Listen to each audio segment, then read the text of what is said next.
following is a production of Cary TV, the Town of Cary's government access channel.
Good evening and welcome to our September 10th Town of Cary Planning and Zoning Board meeting. I'd like to welcome those in the gallery. We always appreciate it when our citizens join us. It feels a little lonely when we're the only ones in the room. First order of business is to adopt our agenda, and we have a couple modifications to the agenda. I believe you have a proposal, yes? Yeah, I'd like to move that we adopt the agenda as published with the changes as follows. Remove item D2, 12 REZ 19, the West Park PDD amendment, which has been pulled from our agenda for this evening, and add a new item G1, a discussion of our annual report from this board. Do we have a second? I'll second. Discussion? All those in favor of the amendment say aye. Aye. Opposed? That motion carries unanimously. We will then move on to approval of our meeting minutes. Do we have any corrections or updates to the meeting minutes? Hearing none, could we have a motion to approve the minutes as written? I'll make a motion that we approve the July 16th, 2012 minutes. Do we have a second? Second. We have a motion and a second. Discussion? I actually do have a point of discussion. I just want to make sure it's not in the file that the second page is repeated twice, because the copy I got did have that. So before we close that file, just to make sure that second page isn't redundant. Do we know that the second page is not repeated? Julie was like that too. All right, we'll make a note. We're going to approve the minutes with the understanding that it will not be a duplicate second page. So do you accept that as a friendly amendment? Oh, sure, absolutely. All right. Yes. Okay. All those in favor of the motion as stated, please say aye. Aye. Aye. Opposed? That motion carries unanimously. And next, we're going to step very quickly into our public hearing process. First of all, I'd like to share with you some rules for our public hearings, and then we will start with our first case. We begin with a presentation from the staff that overviews the legal details of the case. That's followed by a 5-minute presentation by the applicant. And once the applicant has finished their comments, I'm going to open a public hearing, and I ask that anyone that wants to speak in addressing one of these cases proceed down the stairway to my right, your left, give a comment card to our clerk, and then speak at the podium on your left, my right, and you'll notice there's a little black box on that podium. That will have a green light for the first 4.5 minutes of your comments. At 4.5 minutes, a little yellow light is going to come on. And at 5 minutes, a red light will come on. And at 5 minutes, I'm going to ask you to stop your comments to be fair to others. I'm going to ask the speakers to be concise, to avoid repetition, to adhere to our 5-minute rule. Please designate a spokesman if a number of you have the same issues. And direct comments to the full board. Don't try to direct comments to any one member. Once we have no more or no other speakers wishing to address a particular case, I will close the public hearing and I'll open the case for discussion by our board. With that, I'd like to start with our first case, which is REZ 12, REZ 10, Cary Retirement Residence. And Ms. Brannon, you're going to present this, yes? Thank you. Good evening. This is a request to rezone approximately 3.25 acres located at 105 Convention Drive. The subject property is in close proximity to the Cary Town Center Mall. It's adjacent to the Southern Baptist Convention office building and across the street from Adams Elementary School. Here's an aerial view of the subject property. It is currently vacant. It has not ever had any development on the property. Cary's land use plan designation for the property is office and institutional. The existing zoning is general commercial. And the property is also within a mixed-use overlay district, as shown on this map with the dark blue line. And here's the overlay district again shown with the associated zoning within the district. The proposed zoning is MXD. Anytime an applicant is seeking to rezone property within a mixed-use overlay district, the MXD process is the zoning designation to ask for, and with that comes a preliminary development plan, which staff has been reviewing for the past few weeks. Here is an illustrative of the preliminary development plan that was provided by the applicant. This shows you the general location of the proposed building, which is a retirement residence, associated covered parking and parking spaces, buffers, and the general layout of the roads. They are proposing a 128-unit life care community with common dining facilities, a 4-story building with a maximum height of 55 feet, an area of building area of 124,000 square feet, approximately 1.55 acres of open space, and within that open space is required buffers and streetscape open space, and also approximately 0.18 acres for a community gathering area.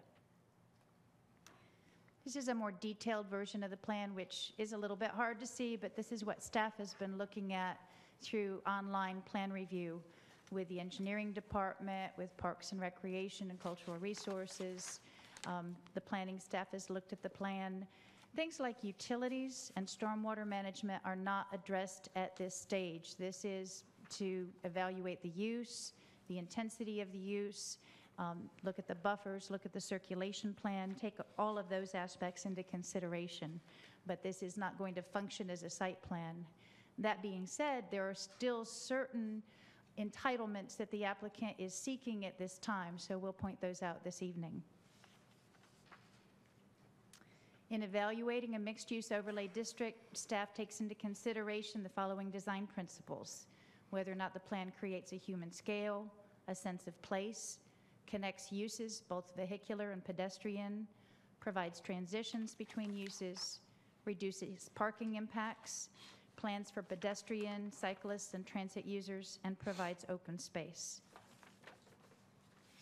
There's also criteria that goes above and beyond your standard rezoning that staff takes into consideration: the intensity, the type and mix of uses, site design, expected land uses, whether or not this is an appropriate fit, public spaces, scale, and content. And in evaluating this plan, staff did see that the proposed retirement community was going to be less intense than a commercial use would be on the subject property. The site design offers the applicant an opportunity to look at things such as buffer widths and streetscapes and take into consideration whether or not building height that exceeds LDO standards might be appropriate. Driveway access points to the site as you may note in your staff report, were something that the engineering department had raised a concern about. That was something we asked the applicant to do an evaluation of, and they did come back to state that they'd done a queuing analysis and did not see that as an issue with the property. Expected land uses. This is a reasonable use within the mixed-use overlay district as an institutional use. It's also a bit of a hybrid in that it's a residential use, and there's a balance of uses that this would fit in well within this overlay district. Public spaces are tricky to meet that requirement when you've got a small infill project on approximately 3.5 acres, but what the applicants have proposed is community gathering areas, walking trails throughout the site, and what is important, connection to public sidewalk. So that has been provided. The scale and content, they are providing a mid-rise building, 4 stories, and staff found that to be appropriate for this site. In evaluating the mix of uses, we looked at this as an institutional use, 124,000 square feet. And when you look at the high number of square feet devoted to retail within this regional mixed-use center, we did find that there was balance and there's still room for other uses and different uses in the future to come into this overlay district. There are certain reductions that the applicant is seeking. Along Carytown Boulevard, a 50-foot buffer is required per the land development ordinance, and the applicant is seeking a 30-foot buffer within that area. They are also asking that they not be held to the setback requirement from the perimeter buffers, that there's some proposed grading in the buffer area, especially adjacent to the office use where the existing Southern Baptist Convention office building is located. And they're looking for a density of 36 dwelling units per acre. Density, building height, building scale, all of these are, and buffer reductions, all of these are appropriate to request. It doesn't necessarily mean it would be appropriate to approve everything, but you can certainly evaluate this as part of the mixed-use overlay process, taking into considerations things such as the topography of the site, and that's something that the applicant will touch on when they make their presentation. The site shows that it's impacted by a stream buffer according to Cary's GIS maps, but field determination of that would be required at the time of site plan review. There is a proposed street side trail on the north side of Convention Drive, and that is something the applicant would be responsible for installation of at the time of site plan. Carytown Boulevard is designated as a thoroughfare. There is a waiver that has been submitted by the applicant to request a waiver to road improvements associated with Carytown Boulevard, and that is something that will be presented to Town Council. The subject property is in immediate proximity to a fixed C-Tran route, as shown with the green line on this plan.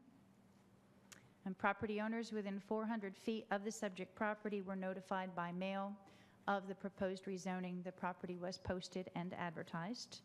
We did get return mail from the address that was on file with the Wake County Tax Assessor's Office for the Southern Baptist Convention, so I've called them twice over the last 2 weeks and left messages for them to let them know what's going on, and have not heard back. But we're confident between the posting and the advertising that there was awareness of what was taking place. So we have not heard any opposition from any adjacent property owners.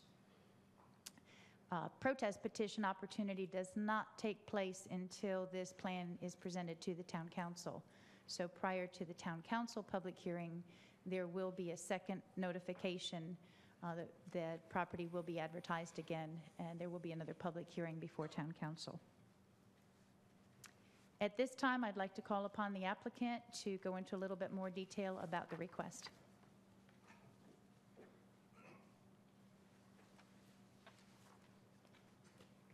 Good evening. My name is Mark Lowe, and I'm with Lenity Group, and we are here on behalf of Hawthorne Retirement, who's the developer for this project.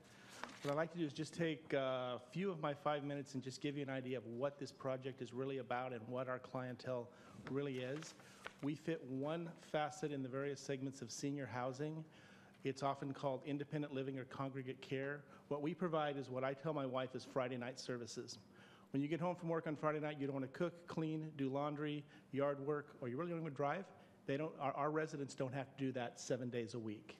We're not a medical facility, but we provide all of those different services to them so they can concentrate on being retired and enjoying their retirement.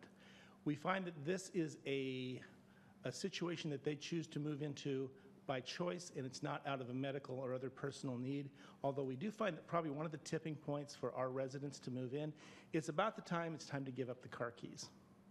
We find that our residents are very active. Typical resident is in the late 70s, early 80s, typically female. Sorry, gentlemen, but they last longer than we do, and very active in the community. We find that about 80% of our residents are moving in from within 8 to 10 miles of where the facility is located. So they're allowed to age in place. They can stay in Cary. That, or they have family in the area, and they're moving into the area because they have family in the area. They're very active people. They're still going to church. They're still volunteering in the schools. One of the big pluses that we provide is transportation, where we have a shuttle bus that will take them to church, to volunteer activities, to doctor's appointments, to shopping. In fact, I can see in this case, I'm sure we're going to have to be doing loops over to the mall on a regular basis for our residents. So they're not a situation where we're dealing with seniors that are basically sedimentary. They're out and about. They're busy. They're involved. I should have brought a copy of one of their typical calendars of what they do in an average week. It makes you tired just to read it, but it's a very active senior community. So if you look at it in the spectrum, starting with, let's say, an age-restricted housing, we're about the next step. And then from us, you'd move on into an assisted living and then possibly a memory nursing care, that sort of thing. So we're early on in the process. There's a huge demand. Hawthorne loves North Carolina, and we love the Raleigh area. We love Cary, and we're excited to be here. I think it's going to be a great transitional spot in this infill. Being where we are provides our residents the opportunity to get out and do shopping, stay active, be part of a local community. One of the challenges, and I know that Deborah mentioned that, is the topography on this site is challenging, to put it mildly. In fact, I have our civil engineer here if there's any specifics that you'd like to address to him as well. But because of that is why we're asking for some of the adjustments in buffers and setbacks. This has a pretty steep drop to it. In fact, I actually met with the property director for the Southern Baptist Conference and had a chance to chat with him, and he was very proud that someone was going to try to develop something in the pit, because it is a very challenging piece of property, which will explain a lot of why we had to make some of the adjustments and talk about the buffers and that sort of thing. I don't want to belabor things. I see that I've got a little bit time left, but we're available for any questions. If there's anything else we can help you with, that's why we're here. We do definitely support the statements and the comments of staff. We've had an excellent time working with staff up to this point in time on putting together this project, and we hope to become part of Cary. Thank you. At this point, I'm going to open the public hearing. If you wish to address us regarding this case, please come down this stair, give a comment card to our clerk, and step to the podium. Would anyone like to speak to us? Seeing no one approach the podium, I'm going to close the public hearing and open this for board discussion. Do we have any questions from the board? I do. I guess I'll just jump in. Ms. Muir. Can I look at slide 12 again? I just want to get a better sense of that open space. Oh, that was already up. I'm sorry. Oh, I was already there. You were already there. I know. I just realized that. I'm looking. So the open space that we're talking about meeting the requirement is there on the north side, and then the community gathering space is Right, there's right in there. They are proposing a 30-foot type A buffer adjacent to the Carytown Boulevard right-of-way. There's a great deal of public right-of-way beyond the pavement that's existing. And then rather than a 50-foot buffer coming up into the site, they're proposing a 30-foot type A buffer. There's a requirement for a 15-foot streetscape along Convention Drive. And then they're showing their half of a 20-foot type B buffer adjacent to the office building. So is it, and going back kind of to this sidewalk area down on the southeast corner, Is it reasonable to assume there'd be some kind of pedestrian crosswalk there to get over to the mall, or? They're looking at a pedestrian crosswalk in this general vicinity. And yes, they are looking at providing that. That level of detail is something that is being fine-tuned, but that's something that our engineering department has asked them to adjust to put it in a safe location. Okay. And last question is about parking. We've had some recent discussions about parking volume and things like that. But I have been to a senior living community in our town that has a noticeable parking problem, even not on Easter and holidays. And so I'm just wondering where this project is going to fit into some of our new parking standards that we've been talking about. In terms of meeting the requirement, it's on target with the ordinance requirements for the parking for this type of facility. Okay. But in terms of Have there been revisions in the last couple of, have those revisions gone through? That I'm trying to remember when we discussed reduced parking requirements and what those, we had some ordinance changes we talked about in work session I believe Right. those were approved by the council in July? Help I me don't here. know if Meredith, yeah, I don't. Sorry, I'm sorry. we did not see any reductions proposed to the current parking standards with the plan that was submitted. Okay. So staff did not see that So that it was meets the ordinance? correct. whether- Mhm. Yeah, okay. That's all I have. Other questions? I'm going to jump in on that, talking about the buffer. The buffer along Carytown Boulevard. Is there a precedence already along Carytown Boulevard with any of the other? There is a reduction by the restaurant, the Ragazzi's restaurant. You'll see that that's been significantly reduced. And there may have been some reductions to other portions. Mr. Benfield mentioned that he had seen some in the past. I'm going to ask him to. And then my fill us other in. question to go along with that is the office building to the east. Are they within that? Do they comply with that 50-foot buffer? Are they within the 50-foot buffer? That's one of my questions. Southern Baptist Convention Building. Pull up the vicinity map.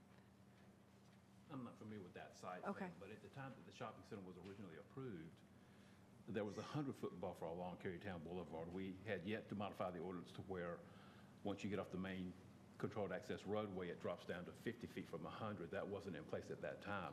So in this general area, as it relates to the shopping center itself, and there is a bit of frontage onto Carytown Boulevard, it was reduced from 100 down to 30. So there is a precedence, if that's what you're looking for, in this particular area, it was reduced to 30 feet. Okay, thank you. Mr. Shaw? Is there a particular reason for the reduction from 50 to 30? I'm going to have the applicant speak to that, and I'm going to pull up the slide that shows the topography.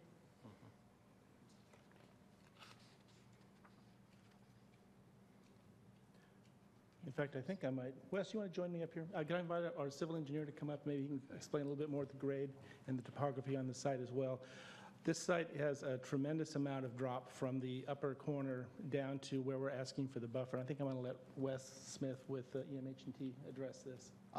As far as the grade is concerned with the site, I mean, the width of the site, it's a very narrow site. It's a little bit longer than what it is wide. As far as the topography is concerned, there's approximately 25 to 30 feet of fall that runs across this site. So to be able to grade the site out and fit the appropriate building and the parking footprint on there, that's one of the main reasons for the reduction in the buffer. Grading concerns, retaining walls, so on and so forth. And to meet with a facility like this, there are ADA concerns with it. Being a senior living type of facility, we want to maintain as much ADA access as we possibly can around the whole entire building. So in surrounding the building, we're trying to keep it as flat as we possibly can. But 20 more feet, Would that just mean that the building would have to be somewhat smaller? The 20 more feet would actually, well, I think I'm going to ask Dan to join me as well. I'll get the project manager. We can all get up here and explain. The 20 more feet is in this case, we've got a shoehorn to fit this in as it is. To shrink this building anymore would really start. What is the Sorry. overview? Oh. Dan, do you want to address anything Yeah. further than that? Please. So, my name's Dan Rocha. I'm one of the owners of Lenity Architecture and architect on this project. The additional 20 feet would really, it would put the buffer, I believe it would be right against our building. We wouldn't be able to fit the retaining walls and some of the public spaces back behind the building there. I don't have a line that shows, but so here's, do we have? Got a black and white at the. Yeah. Let me show Is you. that buffer on yours? Okay. Yeah, it's on there. Yeah. Let's pull up number 14. 14. There you go. 'cause this So you shows can the- see, You can use the mouse if you. okay. Right, so this is 30 feet here. That's the closest point, right? Or is this 30 feet? This is 30 feet here. So if we were to go an additional 20 feet, you'd be getting into this corner of the building. And we wouldn't have a lot of, we'd have to move all this retaining back against the building as well. So it would severely crowd the building. We wouldn't really be able to get anything behind it. And it would be kind of a challenge to fit the building on the site. And that's basically what it comes down, is fitting the building on this site. The, what type of buffer would it be? Would it be an opaque buffer? And as you all know, the site right now, there's a lot of dense trees already, and we would continue that, the plantings along the buffer here. So in effect, I don't think anyone, and I think we had some models. Let me just, oh yeah. Had some models from Carytown Boulevard that show kind of the density. And we put in, this is just showing, The next one is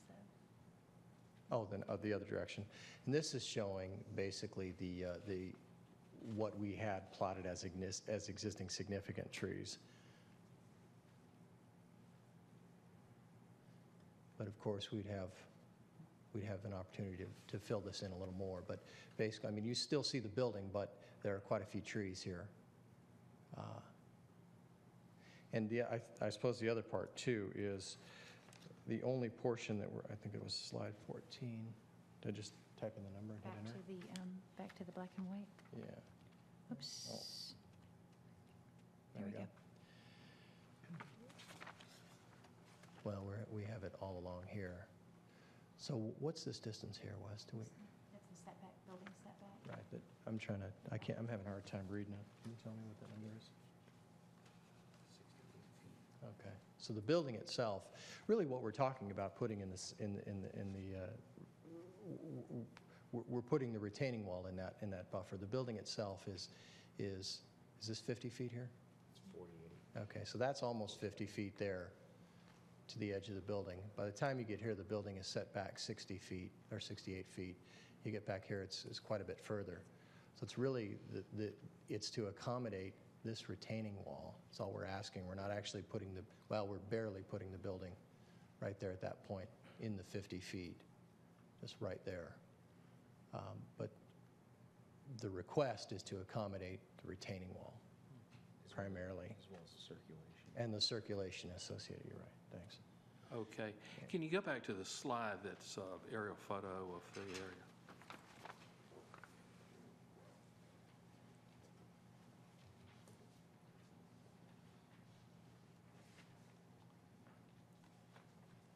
Okay. All right, thank you. Thanks. Any other questions for the applicant? Well, Yes, we've got 'em here. while you're still all up there. Okay. I think it's just, if you go back to the engineering plan, that I presume that where you were pointing the retaining wall, that's the area where you would be grading into the buffer also? Is that for the retaining wall, is that? There's some grade here, right? There is grade within, from the property line to the retaining wall. It's a 3-to-1 grade. And that's basically consistent with the existing grade. Okay. Thank you. Other questions for the applicant? I have, Mr. just maybe just for my clarification. Mr. Grannon, on page 2, there's a matrix which says consistency with land development ordinance, and the talks about metric, existing general commercial zoning district, LDO standards for life care community, and proposed preliminary development plan. The LDO standard for life care community is 12. Pardon? The LDO standard for the life care community for the maximum gross density is 12. Right, that's per the land development ordinance, And correct. then, but we're asking for 36. And that's, So what does it mean? So when requesting MXD zoning, densities are subject to those approved on a preliminary development plan. And I have the same question for the height. it's exactly that it's up to the town council and the planning and zoning board to evaluate the plan, just like with a planned development district.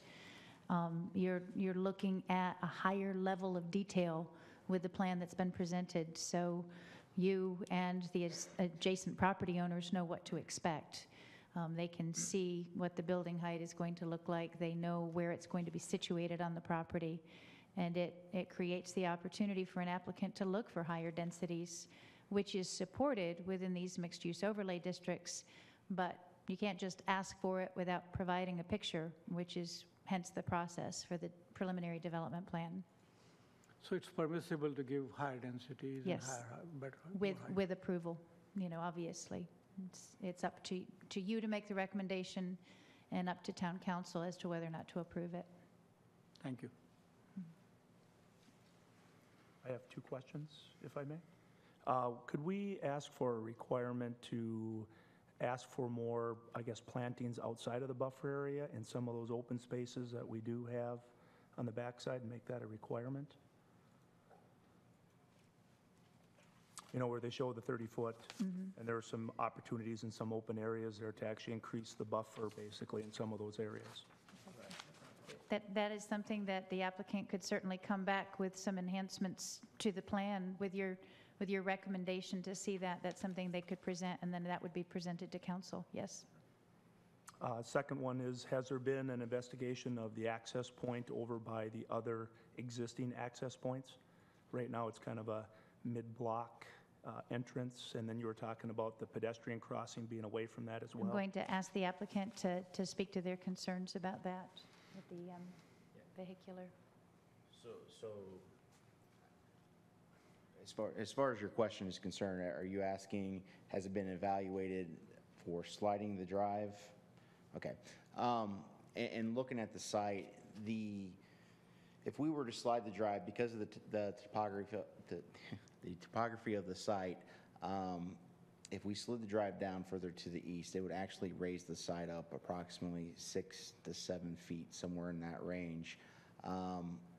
And with the way the site works, as far as the grading, we find that this location, I mean, it's still very rough with the grading, but it works out a lot better. And then as far as the access points and the transportation, it has been evaluated for the location. It's been determined that there's no impacts to the location where it's at.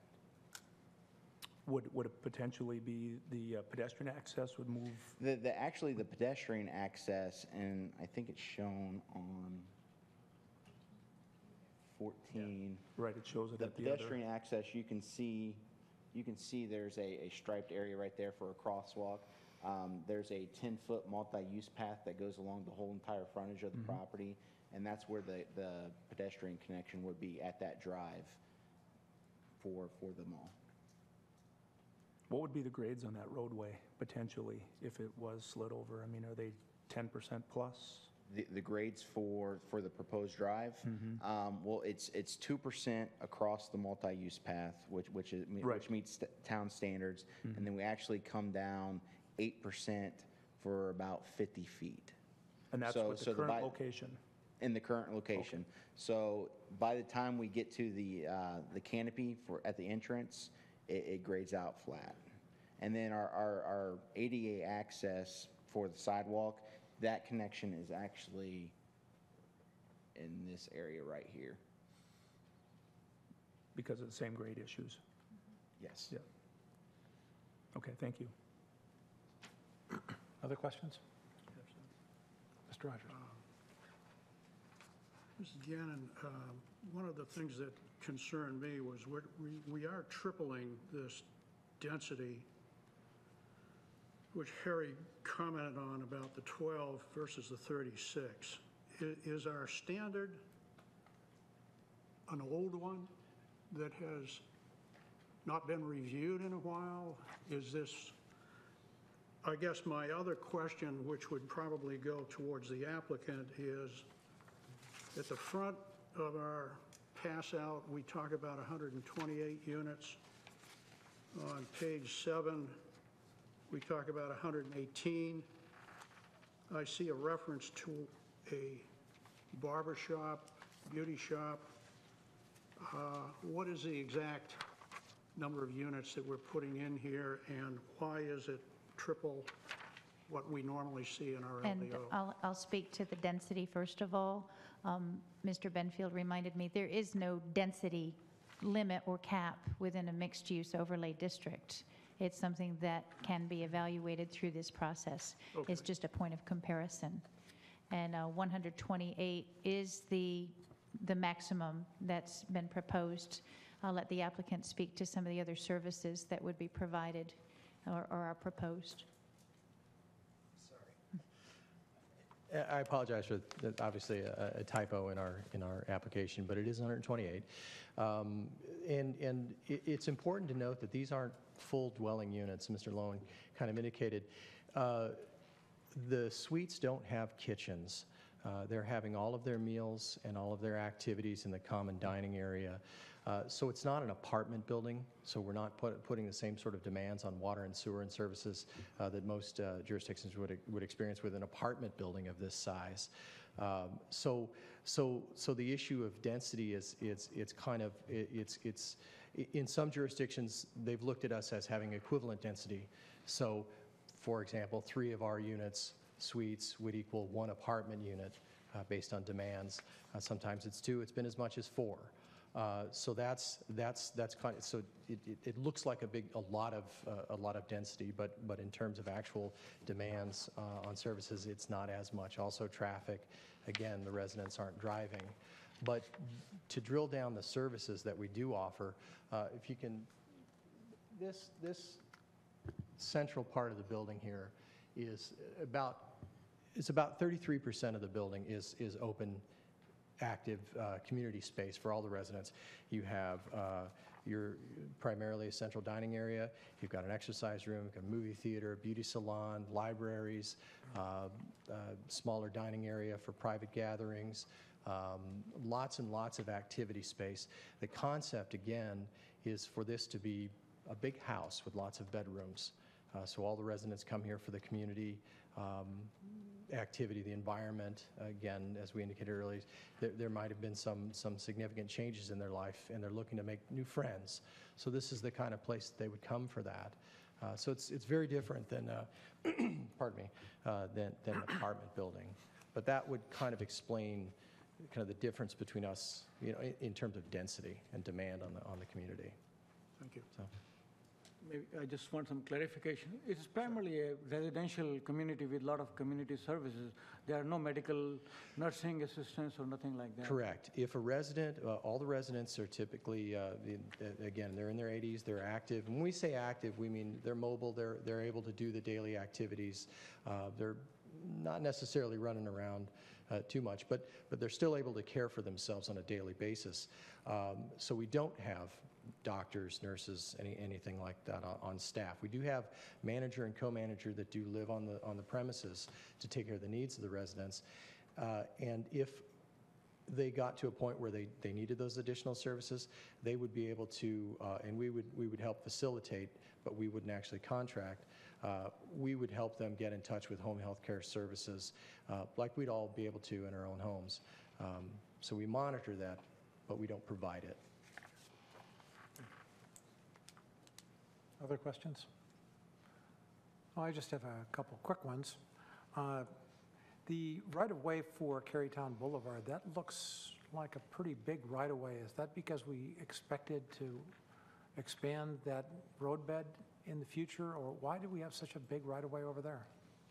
The staff report indicates that that is a thoroughfare with existing section, I believe, of 4 lanes, and then the proposed, bear with me one second.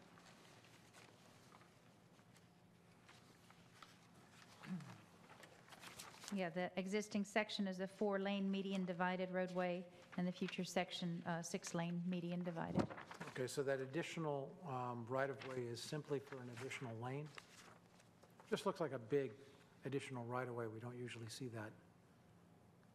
Would anyone from engineering like to offer any additional explanation? Because I don't. Well, the reason have I an ask answer. is because it mitigates to some extent the reduced buffer on this property, because if that state-owned DOT property is not going to be used, another 50-foot buffer there, we effectively get the effect that we're looking for in our buffer with a contribution from that state-owned property, correct? I'll take a stab at why the right-of-way is that width. I think when the state came in 4-lane, the roadway, they bought extra right-of-way. It was a non-curb and gutter section, so they actually have to lay out a shoulder and then a ditch section and then go up. So they tried to probably contain all the construction within the right-of-way limit itself. So we do plan on, part of our long-range transportation plan is to add another lane in each direction along Carytown Boulevard. That will take up some of that room. Whether we put in curb and gutter and sidewalk, obviously I think we're definitely going to put in for pedestrian amenity on there, but whether we put curb and gutter may be questionable. But there'll be some extra space between the outside lane and where the property line is. But again, I think that just goes back to what DOT had envisioned, long ago when they built the roadway. And it is a controlled access corridor as well, so driveway access along that roadway cannot be broken unless DOT approves it through their control of access board. Excellent. And just one other follow-up question. In looking at the land use breakdown for the Carytown Center, it strikes me that this is really more akin to a high-density residential unit than it is institutional. I understand the designation by definition is institutional, but doesn't it actually improve our mix for Carytown? Yes, it does. You can see that If we moved the 128 units up and added them to 336, that's actually a number that's quite low compared to what we would expect for this kind of... So it would fit within either designation. It is a hybrid. It truly is a residential use with some institutional services attached to it. So I guess my point is we're actually a little light on the HDR in this activity center, and so it would be nice to have some additional high-density residential. Great. And we did get some clarification, Ms. Muir, on the parking that was pertaining to shopping centers. So you did recall correctly that there had been some changes recently. Thank you. Just a comment or maybe a question. I don't think this particular facility will create a lot of traffic, but if you look at the regional mixed-use center, there are 379 units that are proposed to come online right across from this property. So together with that property, if that is developed and is approved, so we'll have 379 units traffic coming on Carytown Boulevard, and this particular might add some of it. So is there any traffic issue going to be there on the Carytown Boulevard with the planned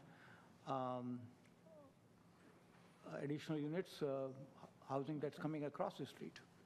Yeah, I don't believe there's a quote traffic issue I think with this particular development proposal they have, we consider a very minor impact as far as adding congestion to Carytown.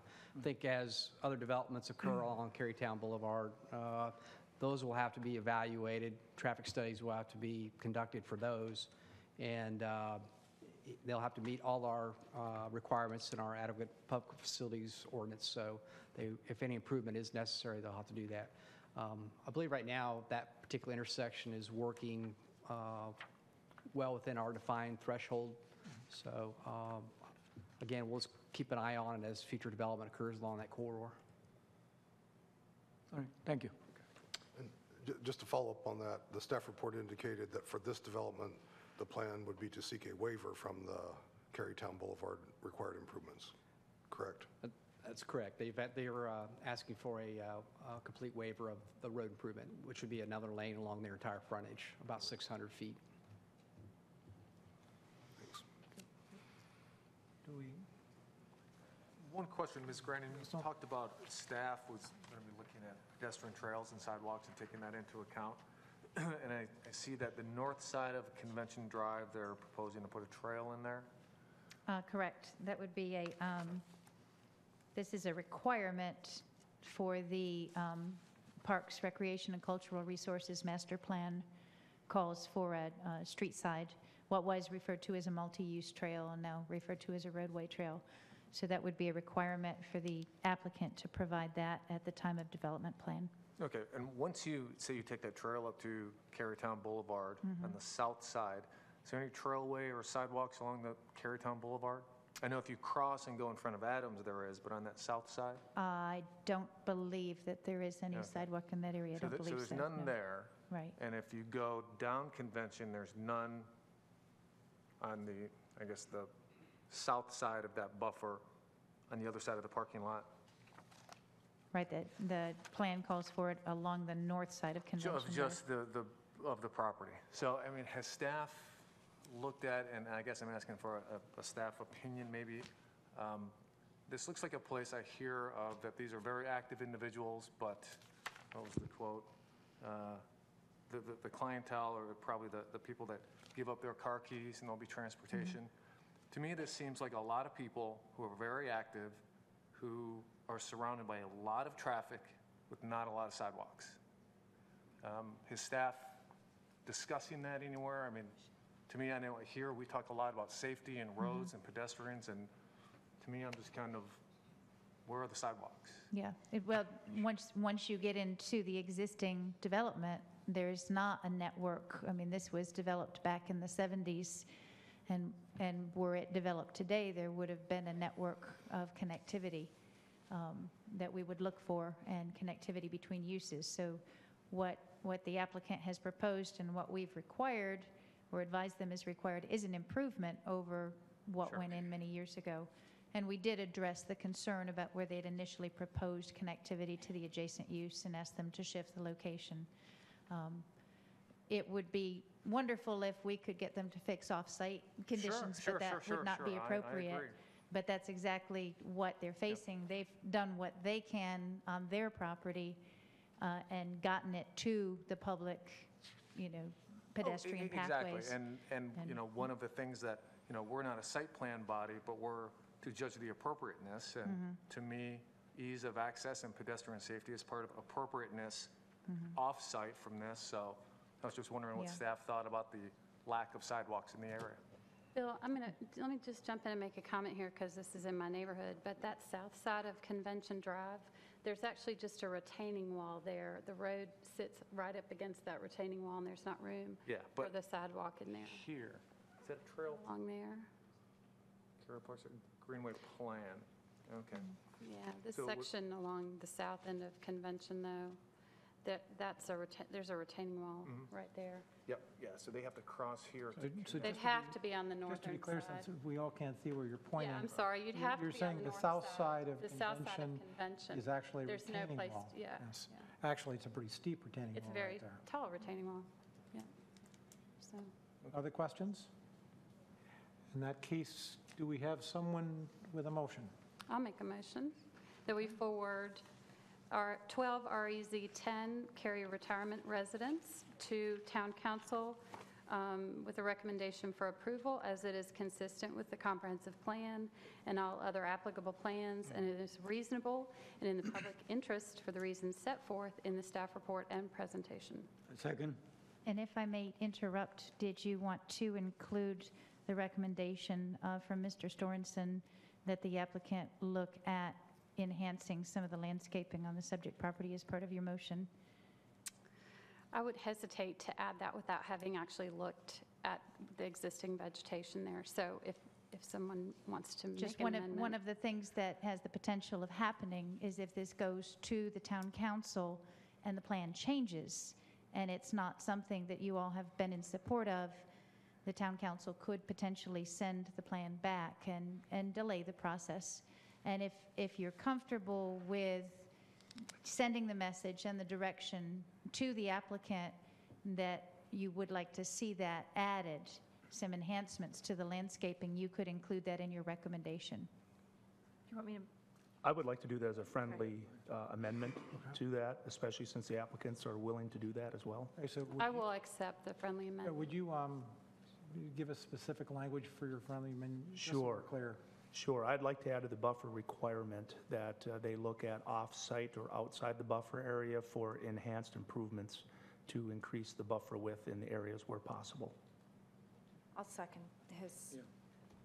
Friendly amendment. Yes. Second amendment. So I think we first of all have to vote on the amendment, right? Well, why don't I just amend the original motion? Okay, so if we you'll don't accept have it as a two friendly, then different we don't have to things go going through. around. It's Okay. just a friendly, that we recommend that the applicant make positive modifications consistent with additional vegetation. Other discussion?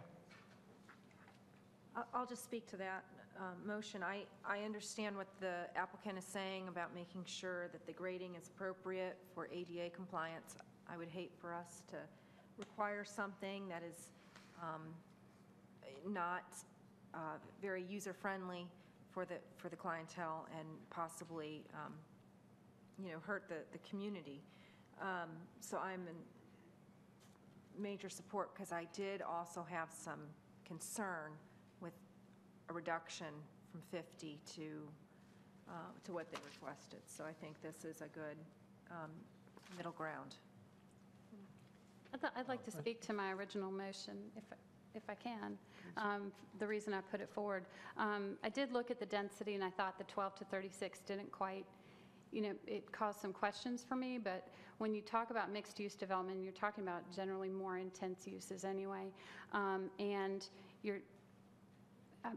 my best guess is that many of these types of developments that the standard of 12 was set at have larger acreage, so the number of units is being divided out by a larger land space, and this is a very small land space that they're being asked to deal with. I think it's really, as a neighbor, fantastic that they have brought something forward and are willing to make the modifications and the architectural details that have to go into this particular project because of the challenges of the topography there. Other comments? I would like to comment. Basically, I really like the proposal. I think it's very good. I had a very strong concern, almost enough to cause me to vote against it, about the buffer.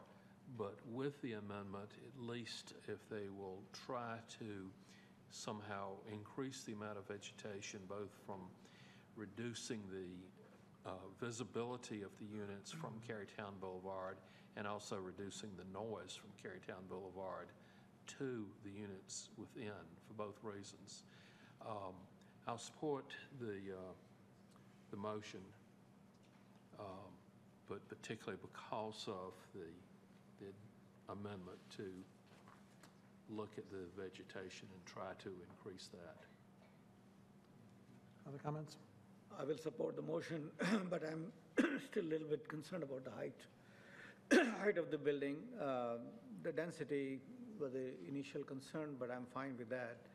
But having a 55-foot building visible both from the Carytown Boulevard and the Convention Drive, that is a little bit of concern, but I'll go ahead and support the motion anyway. Other comments? I'll say ditto to what Mr. Shaw said, essentially. I also have concerns with grading the buffer, the reduction of the perimeter buffer, the lack of the perimeter buffer, the reduction of the buffer, but I do think with the amendment that is probably the best reasonable way to address this. It is a challenging site. It I won't say alleviates all my concerns, but certainly ameliorates the issue. So I'll support the amendment, the amended motion as well. I'd just like to make a comment. It wasn't long ago I was faced with a situation where I had to find a similar solution for my father. And unfortunately, where he was, we didn't have something like this.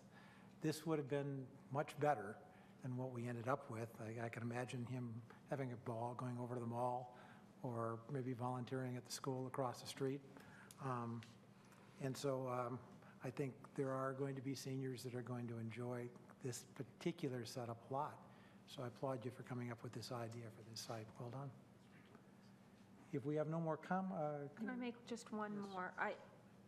And it's not something that was enough to make me vote against it, but the 600 feet along Carytown Boulevard, the asking for any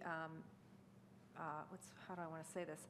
Them asking to not have any responsibility, the waiver, I think is a big request that I'd like the town council to be sure is taken into full consideration.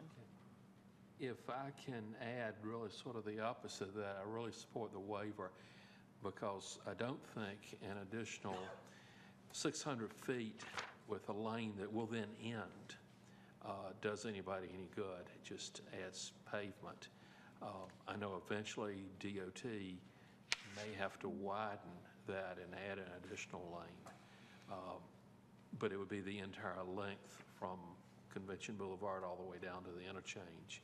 I would not like to see a 600-foot lane that then ends, causing people to have to then merge back in.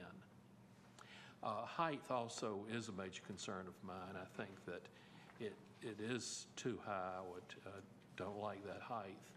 That would not be enough for me to vote against it, but it is a concern. If there are no more comments, I'm going to call a vote. Oh, Mr. Rogers, did you have something? Well, I'm a daily commuter of Carytown Boulevard and have been for 10 years, and it's a sleepy, big street. I agree with Mr. Shaw. I don't think the additional lane is a critical element here. The height of the building, well, you did euphemistically refer to this as the pit, I believe, so perhaps you're starting low. I don't know, but the schematic that I'm looking at doesn't particularly bother me as a resident of the area, so that's my 2 cents worth. If there are no more comments, I'm going to call the vote. All those in favor of the motion as stated, please say aye. Aye. Opposed? That motion carries unanimously. Thank you. Thank you.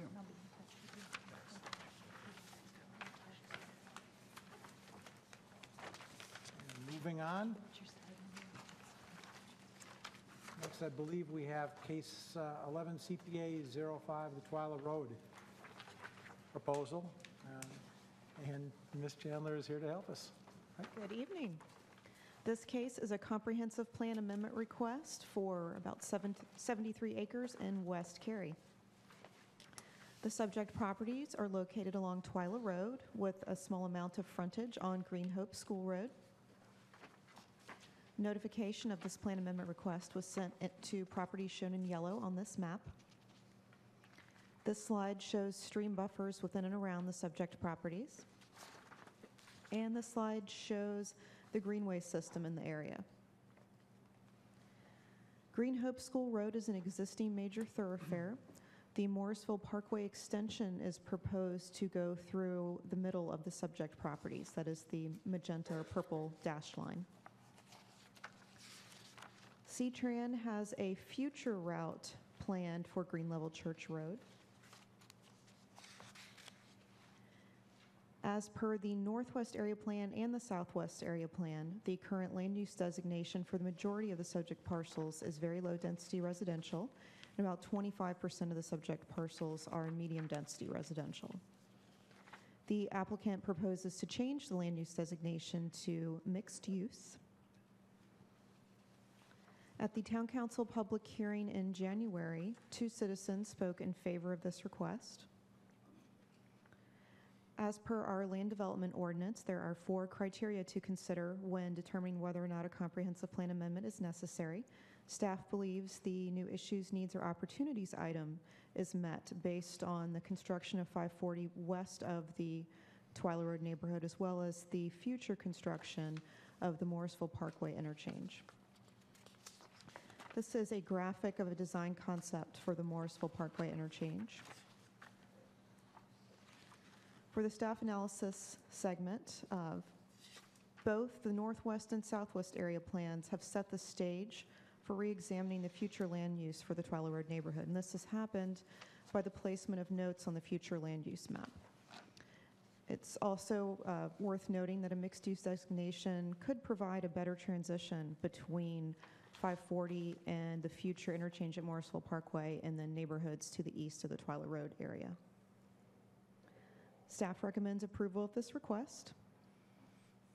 And the applicant representative is J.W. Sharon, and he is here this evening.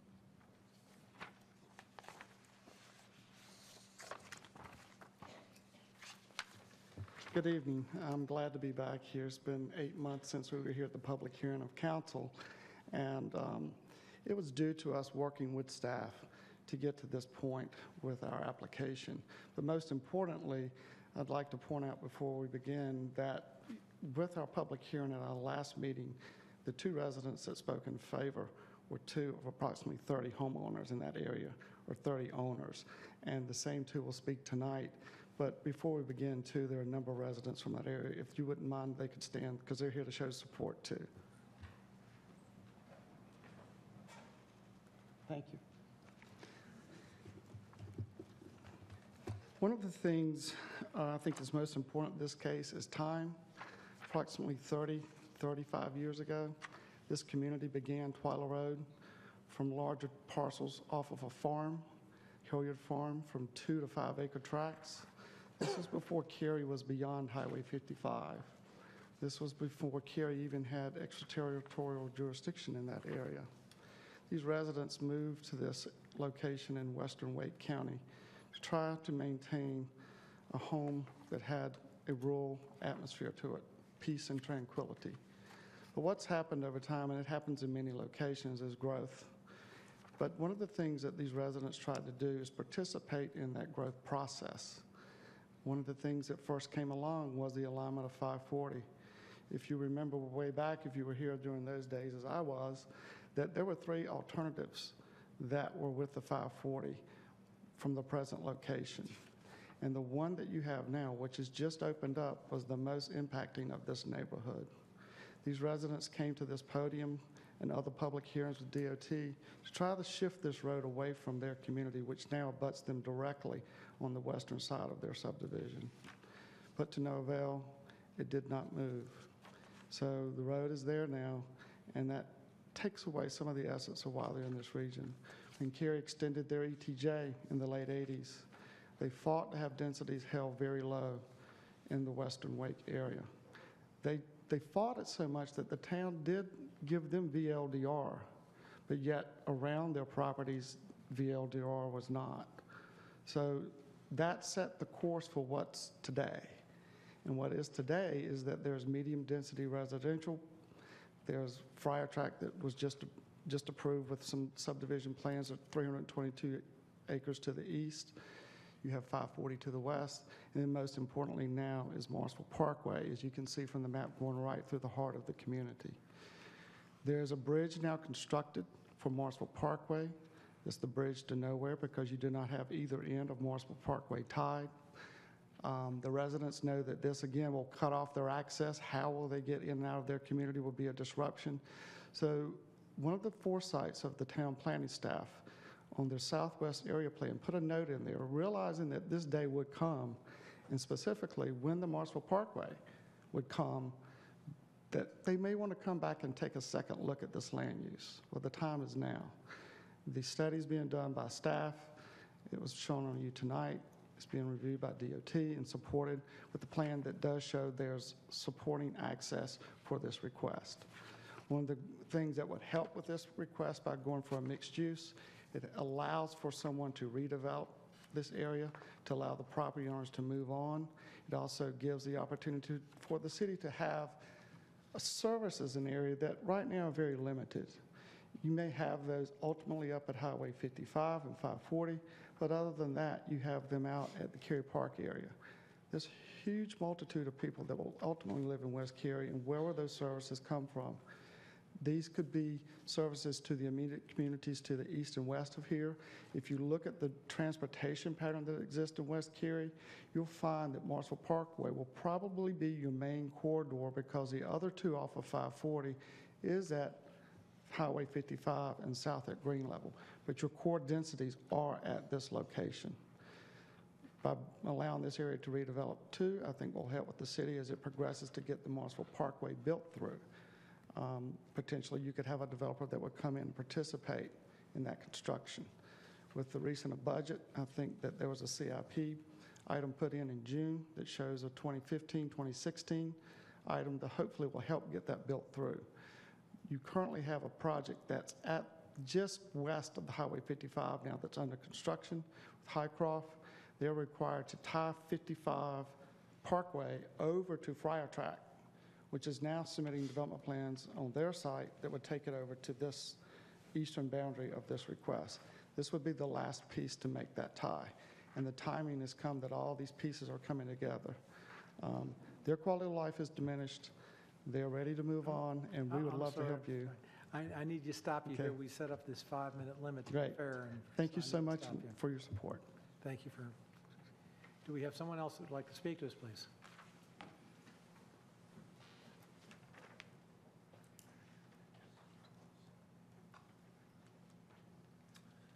Good evening. My name is Dave Dayton. I live at 1128 Twyla Road in Cary, and public speaking is not my forte, so I'm afraid you're going to have to deal with a public reading, and I'm sorry for that. But let me begin by thanking you for your time and attention tonight. It is appreciated. The Twyla Road neighborhood has been a part of Western Wake area for a very long time. I personally have lived there for over 30 years. Although the neighborhood is made up of 19 individual property owners, our reasons for moving to Twyla Road and making the largest investments that we have made in our lives there are to the greatest degree the same. The property in the surrounding area had all of the attributes that we required consistent with the quality of life we desired, including low population density, low traffic volume, and low associated noise. Before buying our properties, we all did a prudent level of due diligence to try to determine what we could expect in the way of future growth in the area. At the time, early 80s, the Western Wake area came under county jurisdiction, with planning being conducted by the Triangle J Group. The county growth plan and transportation plan was one plan. Based on that plan, growth that extended past west of Highway 55 during our lifetime was not expected. So with due diligence done and the reassurance that our desired lifestyle sustainability was probable, we purchased our property and began our lives there. In the early years, life moved along pretty well. That is, right up until the point that the decision to build the outer loop was made and area planning turned towards expanding Cary and developing Western Wake. As a group, we fought very hard to have the route selected for Highway 540 to be the one out of 4 alternatives that would place the road and its associated congestion and noise the farthest from our neighborhood. However, after a very concerted effort of meetings with and letters to the various agencies involved, we lost. We wound up with Highway 540 running parallel to our properties, touching our property lines right on our doorsteps. We all knew at that time that our lifestyle desires were headed out the window, but we remained hopeful that something would happen to avert disaster for us. However, at that point in time, all of our property values began what has been a continuing downward spiral. We did not really understand why. The nice custom homes were the same or enhanced. The quality of the land was the same and still as beautiful as ever. So why a decrease in value? Well, when we asked why, the answer was, and still is, always the same from realtor to realtor and for all of the properties. That reason being, you are going to be living with a major thoroughfare right on your property lines and all the noise that comes with a major thoroughfare. This is viewed in the real estate business as a negative trait. Essentially, 540 and the associated growth have effectively devastated the quality of life that we desired and planned for. We know this all too well from the level of noise we now experience now that the section paralleling our properties is open. There's absolutely nothing to protect us from noise. At our density level, we do not even come close to qualifying for abatement walls to help us out. We really love living on Twyla Road and hope that we could maintain our lifestyle, the lifestyle we invested for, and reside there until we passed away.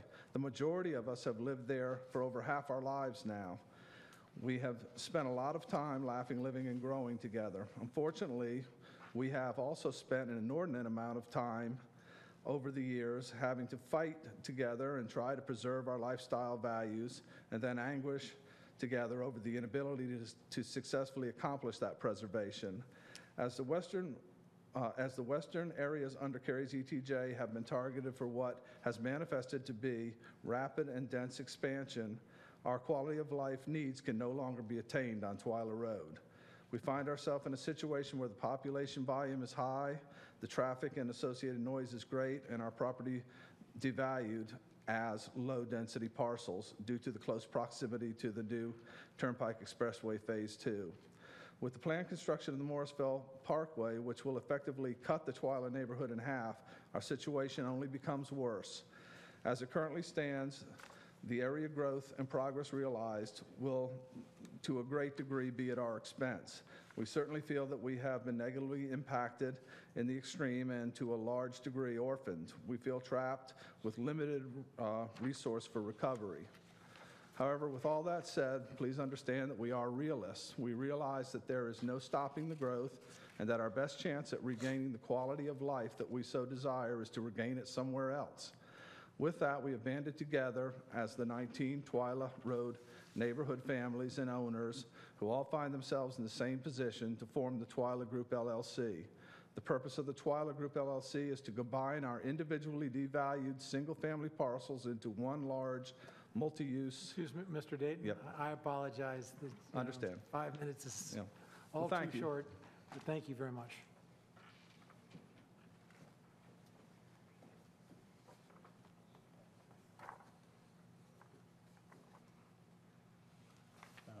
Good evening, Chairman Swanstrom and members of the Planning and Zoning Board. My name is Russ Stevenson. I reside now at 213 Overland Road in Raleigh.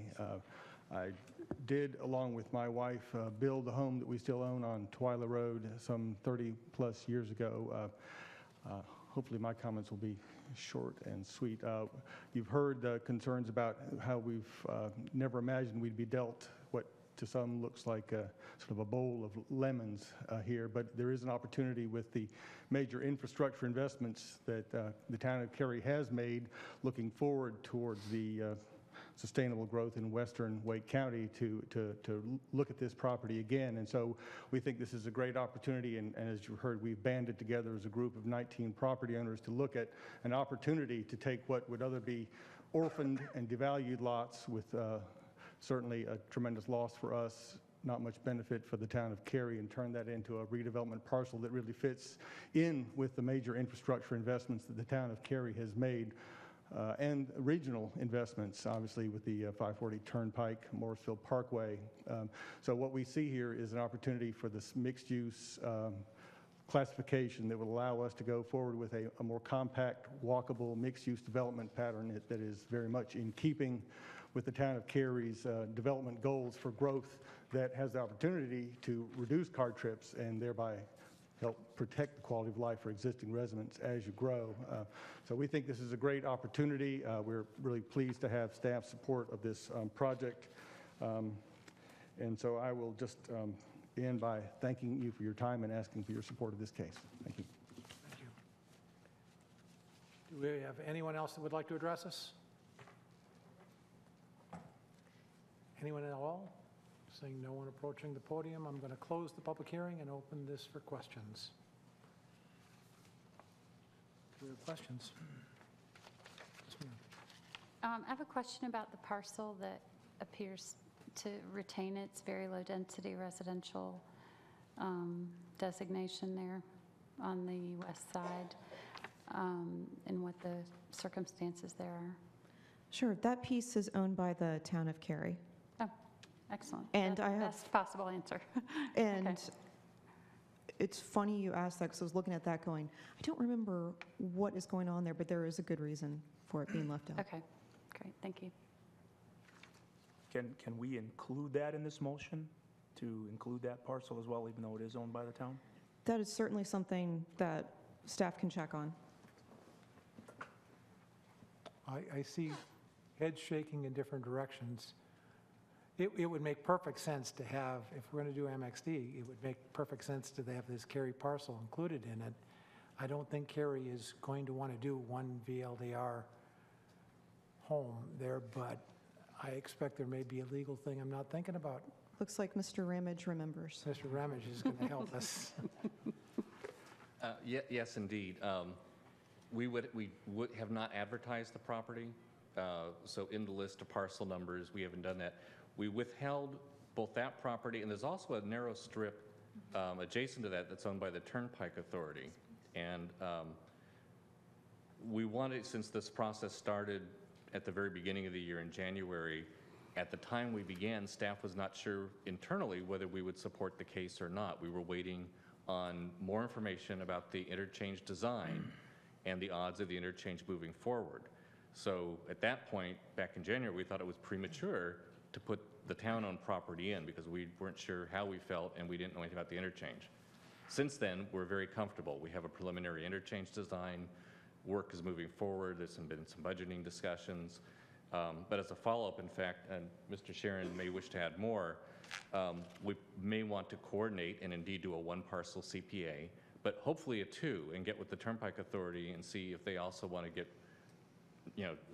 get rid of the sliver they no longer need, that I think they acquired for storage of construction materials and access, but may not be essential property for them. So we would like to have time to talk to the Turnpike Authority as well as do a very small CPA at some point. Having some experience with that organization, I would suggest you'd probably get a friendly year. I would like to speak about the authority's property, and I have been working with them over the last few months, not particularly with the board, but with a chair of the board. And they're working with the Department of Transportation. Preliminarily, they are interested in having this property become part of this request. But what it is, it's a timing issue for them. Generally, they don't dispose or sell properties off until a project is completed. And even though they've opened that section, it's not completed all the way down. They don't see any foreseeable future for it. This works great with this project. I suspect in time it could be a request jointly with the authority and the town, and it all comes through with the CPA to let them join in if they so desire. But they are working through to try to get it on board with our project. So for right now, we have to proceed without these two parcels, assuming there'll be a separate CPA coming along later that makes this actually make sense? Correct. Okay. Other questions? I have some questions. First, along the same line, there's some parcels up just at the north end of Twyla Road that's not included. Is there any particular reason they're not included? I'm not sure about this. We can pull up an aerial photo and take a look. Let's see.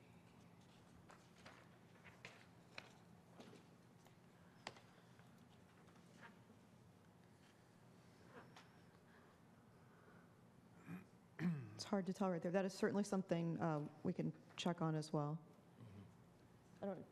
Mr. Sharon may have some more information. The properties at the end of Twyla are floodplain, and they were originally part of the Cameron Pond project, so it's not developable property, and it's pretty much, when their project came through as a PDD, it was part of it, so that's why it's not included here. Could we go back to the previous slide? Certainly. The public hearing slide? Well, I believe so. Yeah, there we are. And there's a little slice to the south of this MXD request that isn't included as well, there along Green Hope School Road. What's on that? There's I believe it's a church or some sort of... Church. Okay. I parked there when I posted the property. Okay. I think I remember driving by the church, but it's been a while since I looked at this one. College Park. All right. Other questions? Go ahead. Mr. Rogers. Mr. Dayton's letter refers to this Twyla Group LLC. is that just a philosophical combination, or is this going to actually become one parcel owned by some legal entity made up of all of these property owners? Twyla Road LLC is a legal entity, and I'll let Mr. Sharon add anything to that. The group is legally bounded by the LLC that as they move forward, they act as one to represent their interest to a potential developer. And they have a select core group that's a managing partnership in the LLC that helps facilitate them through the process.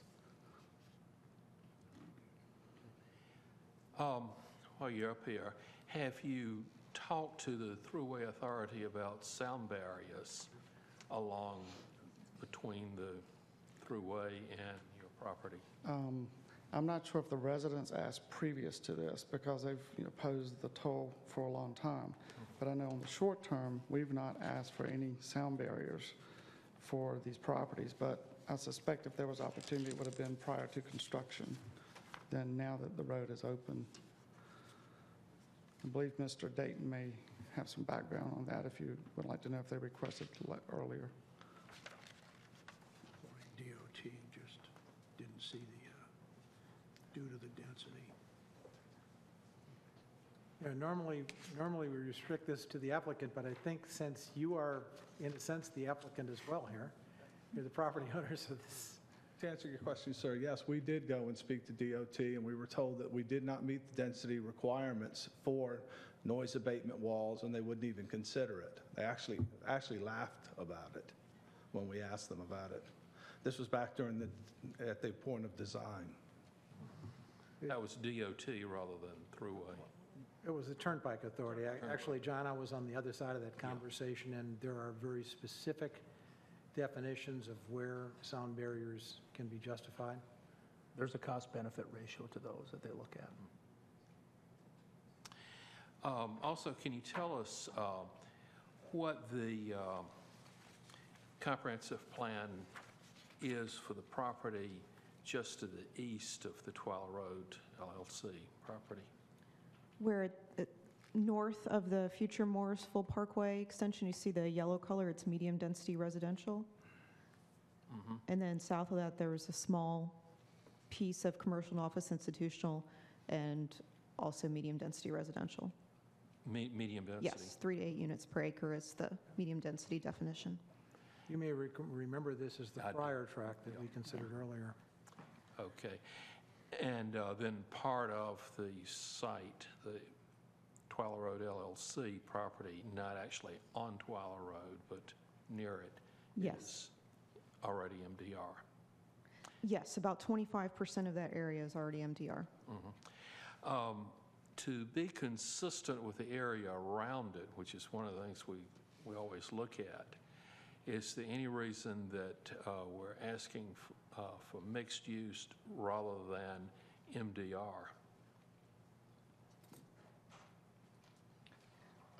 Even, again, with the MDR over 3 to 8 units an acre, you're not looking very high densities that wouldn't have the same impact for uses next to an outer loop.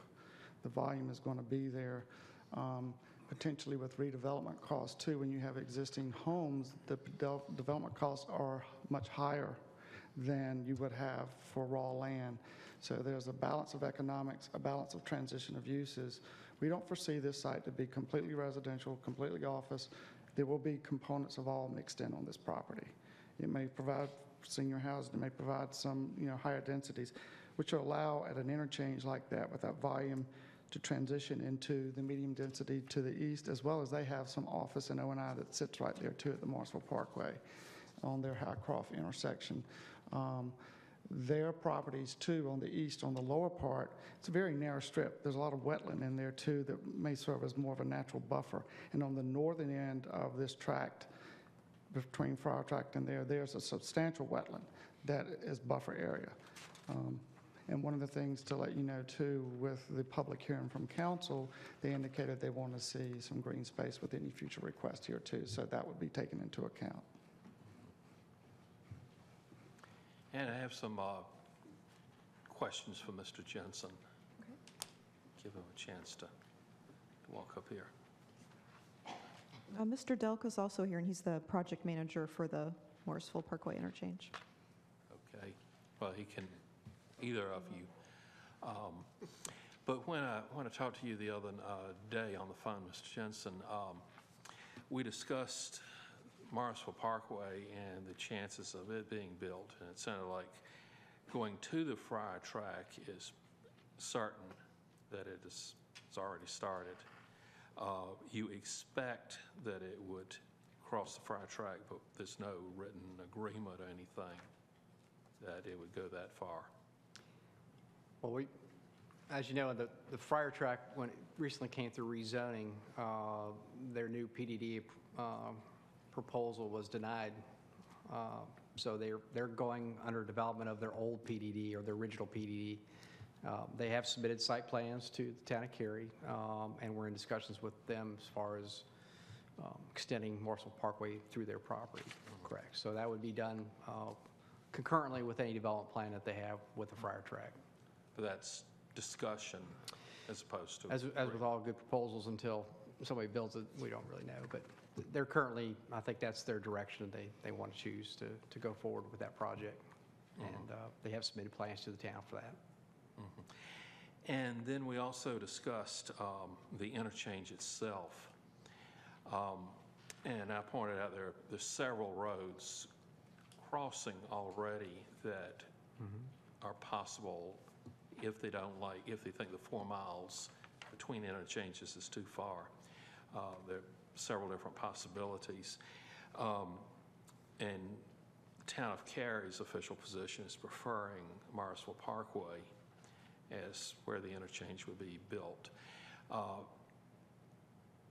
believe you indicated that you have not yet started discussions, or the time we talked, you had not yet started discussions with the Thruway Authority, the Turnpike, Authority, about that interchange. They are aware that we're currently in a conceptual plan and environmental document for an interchange there. They are part of the stakeholder group. There hasn't been any discussions yet about actual construction of the roadway itself. And Todd, I believe, again, that's just too early until we get an environmental document that's approved with a preferred alignment or a preferred interchange. I think once that, gets vetted through the public process, then there'll be some other type of approach to find some partnership money to build this interchange. But right now, no money has been appropriated by... No, the only money available right now is we received some funds from Campo to begin the environmental document and interchange design. So that's currently where we're at right now, but we don't have any construction dollars currently right now dedicated to the roadway. And they haven't bought any property that would be needed for the interchange. The town bought a little piece of property there that you see. It's a little donut hole. Again, we bought that in anticipation that an interchange would be here and that we would need to secure a right-of-way for that. And so that property became available, and the town purchased it. Looks like it's a little bit to the north. To the north, yeah. Okay.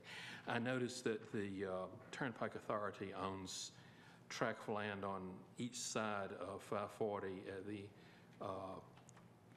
crossover with the Green Hope School Bridge. That looks like it would be where you would typically put an interchange. Do you know what that land is for? Again, I think it was just purchased property when they built the toll road. It may have been that the taking of the property was such that they needed, the damages on it were such that they needed to take the whole property for it instead of leaving a residual piece that wasn't worth anything. So it's probably a variety of residual properties that left over that wasn't necessarily needed for right-of-way after the project was completed, but they still have ownership of that, and it's their prerogative to do what they want with that property. Whether they dispose of it or they keep it, that's really the tolls and NCDOT's prerogative to do that. I can't tell you whether they would dispose of it or not. And Twyla Road is a DOT-owned road. That's a good question. I think maybe the neighborhood would know more than that. I'm not aware if it's maintained by state DOT or not. I'm pretty sure it's not maintained by the town of Cary. It is a state-maintained SR road? It's shown on the map as, Right. as state-maintained. Correct. Okay. And it's presently 60-foot right-of-way, and under the long-range transportation plan would be 50-foot smaller? I believe it's currently, right now, it's probably built to an old state standard, which was 60-foot right-of-way. As it's currently envisioned now, we aren't making any changes to that right-of-way. If the ownership group in Twyla wants to come in with a different proposal, that road certainly would be planned to accommodate whatever traffic would be generated by that particular development. So I can't tell you what it's going to be until we have a firm proposal in hand. But I think the expectation is that road would be more of a central road to facilitate that development of that property. So we'll evaluate that if a rezoning or MXD comes through the town. We'll review it for traffic impact as well as the appropriate size for the road. And the closest public transportation that's either existing now or planned is how far away? I believe it's Highway 55. I don't think there's... Currently, TTA runs a route on 55, and C-Tran has a planned future route on Green Level Church. Mm-hmm. But nothing any closer than that? Yes, sir. Okay. Other questions, comments? In that case, do we have someone with a motion? I'll make a motion that we forward 11 CPA 05 Twyla Road to Town Council with a recommendation for approval to amend the land use plan as proposed. Second. We have a motion and a second discussion. I'll make a comment to my motion, and that is that I think this is a wonderful example of how citizens come together and work with the town and come up with solutions, and I applaud everybody involved. And I'll again say ditto to what Ms. Rudy said, and knowing that it's something you would rather not have done at all, but things outside everyone's control changed, and this is the right thing to do, I believe. I have several comments. But first, on a positive note, I will applaud the neighborhood for coming together. Just as others have said, it is good to see neighbors working together on something. However, on the project itself, I have three basic objections. First, note 19 on the Southwest Area Plan. Well, the Southwest Area Plan shows this as very low-density residential. Note 19 says that it will be revisited when an interchange is constructed, not when an interchange is talked about, but when it's constructed. It sounds like we're a ways away from that point, and that this is very premature.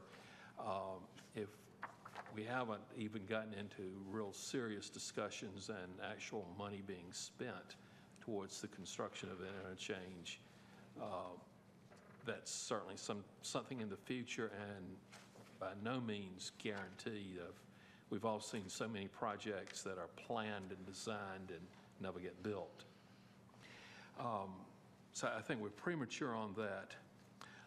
Also, as far as what's being requested, I can understand an increase in density might be desired if the interchange is built. I noticed the lot depths are about 250 feet deep.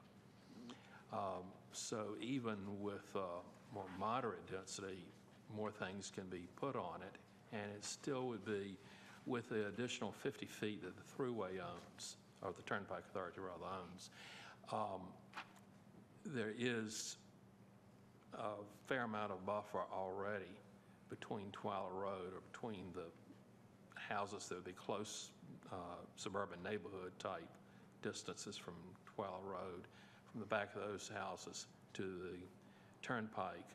I've personally lived and visited people who lived much closer than that to expressways, and it's not that much of a problem. They'd rather not be there, but it's not a terrible problem. You can drive up and down this highway and many others like it and see houses closer than that, fairly low-density developments near expressways, and they're able to sell those. And then also, I don't think there's any particular reason, just because there would be an interchange possibly there and because there's an expressway there, that there has to be a change. If you drive on expressways around the country, there's plenty of area where it is extremely low density, flat out rural area next to busy highways, and people seem to be able to live there. So for those reasons, I'm going to oppose this. Other comments? Yes, Mayor. I just want to say that short of a hurricane coming through, I have never seen neighbors come together on an issue or at a time to accomplish so much with an activity. And I don't know what kind of journal we need to write it up in or press release needs to be done, but I think it needs to be touted as a model of how growth and planning can happen and how communities really can come together. Because it wasn't just putting your name on the project, it was putting financial assets at risk and tying those assets up. And that, to me, is what's remarkable about the choice that y'all made, that you trusted each other enough to make that happen. It's just a beautiful thing, so thank you all. Other comments?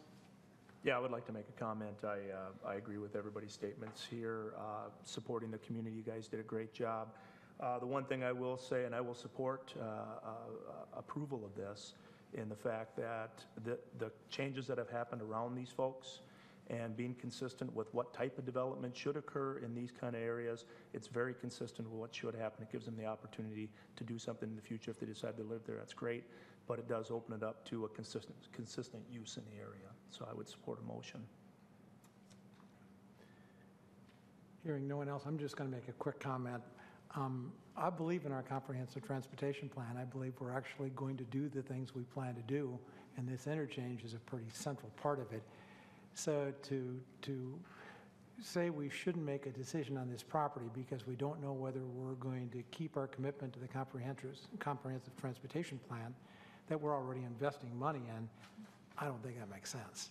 You know, we're going to end up with this interchange, and to keep these parcels as residential when that interchange happens is simply not a viable option. So I think it's great that the neighbors came together with a very reasonable proposal. So hearing no more comments, I'm going to call this for a vote. All those in favor of the motion as stated, please say aye. Aye. Aye. Those opposed? No. Okay, that motion carries 8-1.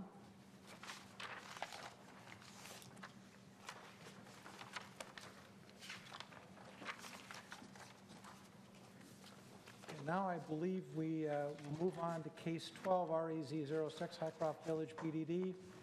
And Ms. Grannon, you're back with us. Thank you. This is a request to amend a portion of the Highcroft Village PDD Tract Number 5, located in the vicinity of Joaquina Road and Morrisville Parkway. Here's an aerial view of the subject property. Let's see, it's going in the wrong direction. Bear with me 1 second.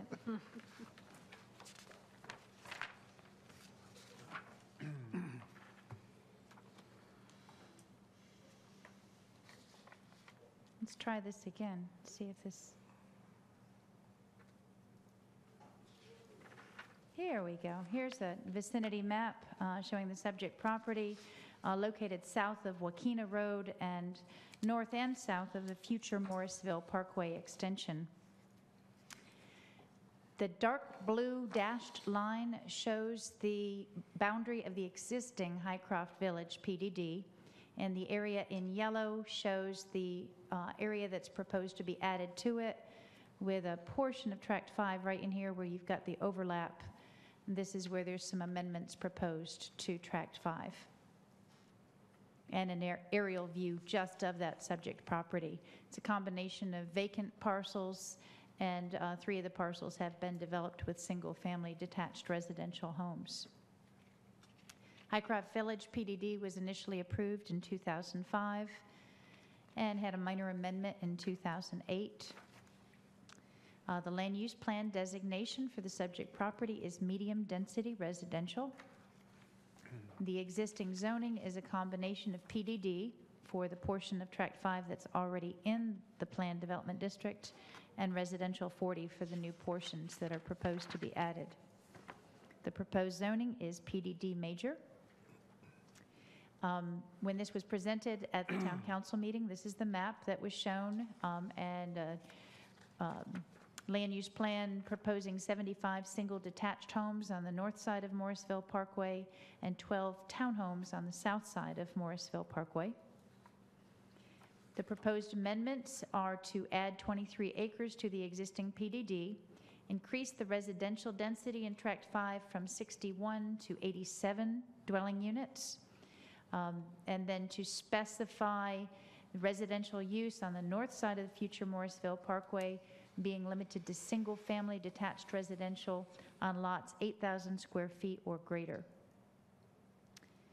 There is a valid protest petition. The concerns addressed on the protest petition were the potential impacts to wells on the existing residential in the vicinity of the subject property, traffic impacts, and the number of dwelling units. In evaluating the proposed amendment, staff noted that the applicant is proposing an increase in the lot size from 5,000 to 8,000 square feet, increase in lot width from 50 to 70 feet, an increase to rear and side setbacks to be more consistent with LDO standards, increase in perimeter buffer widths, which exceeded LDO standards, and increase in open space. When the PDD was presented at the town council public hearing, there were no specifications for setbacks to certain roadways. Building separation was noted for the attached residential product as not meeting LDO standards. The applicant was proposing 10 feet of building separation when the LDO calls for 16 feet, and sidewalk requirements were not meeting town standards. And those were presented to the applicant as the PDD amendment was evaluated by the DRC committee. The applicant did respond to those concerns. They came back with a revised plan that contained more detail, contained more clarity, provided vehicular access points on the land use plan, increased the building separation, removed zero lot line homes, removed farm market as a use because there's already a site plan in review, and they knew they were not proposing any farm markets in association with this request. Roadway setbacks were specified, and as I mentioned, general document clarification. They also made notation in the PDD document that religious assembly would follow the special use permit process rather than just being something permitted by right. So everything that the applicant responded to addressed staff's concerns as they resubmitted the plan. Field determination of the stream buffers and floodways shown on the subject property would need to be made at the time of site plan review. There is a proposed roadside trail along the future Morrisville Parkway, which the applicant would be responsible for installation of. Cary's transportation plan identifies Morrisville Parkway as a thoroughfare and Wakena Road as a collector roadway. And the closest transit in the vicinity is the Triangle Transit route along North Carolina NC 55 highway. At this time, the applicant is present and can speak to any changes that have been made in the plan since this was previously presented.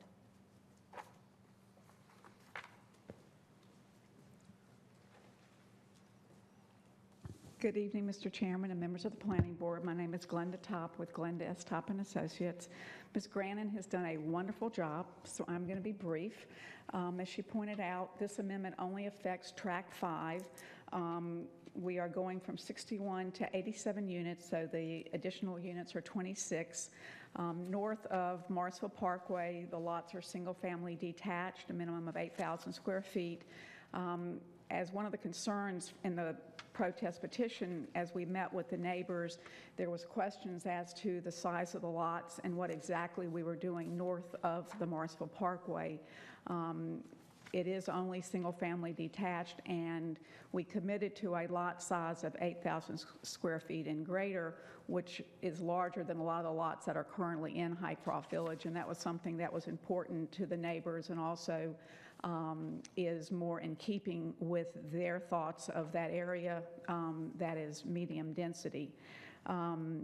As you may remember, as staff pointed out, the land use plan was amended at the August 9th Town Council meeting to reflect the medium density. Staff did have concerns with some of the things in our document, and we have worked with staff, and we now comply with the requirements and the standards that they asked us to look at and put in the document.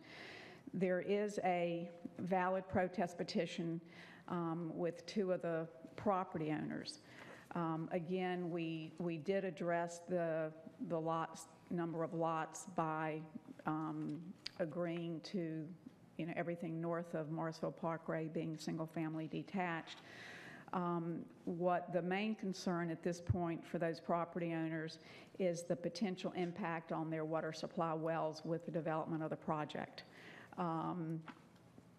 Again, it was the wells and not really the land use itself.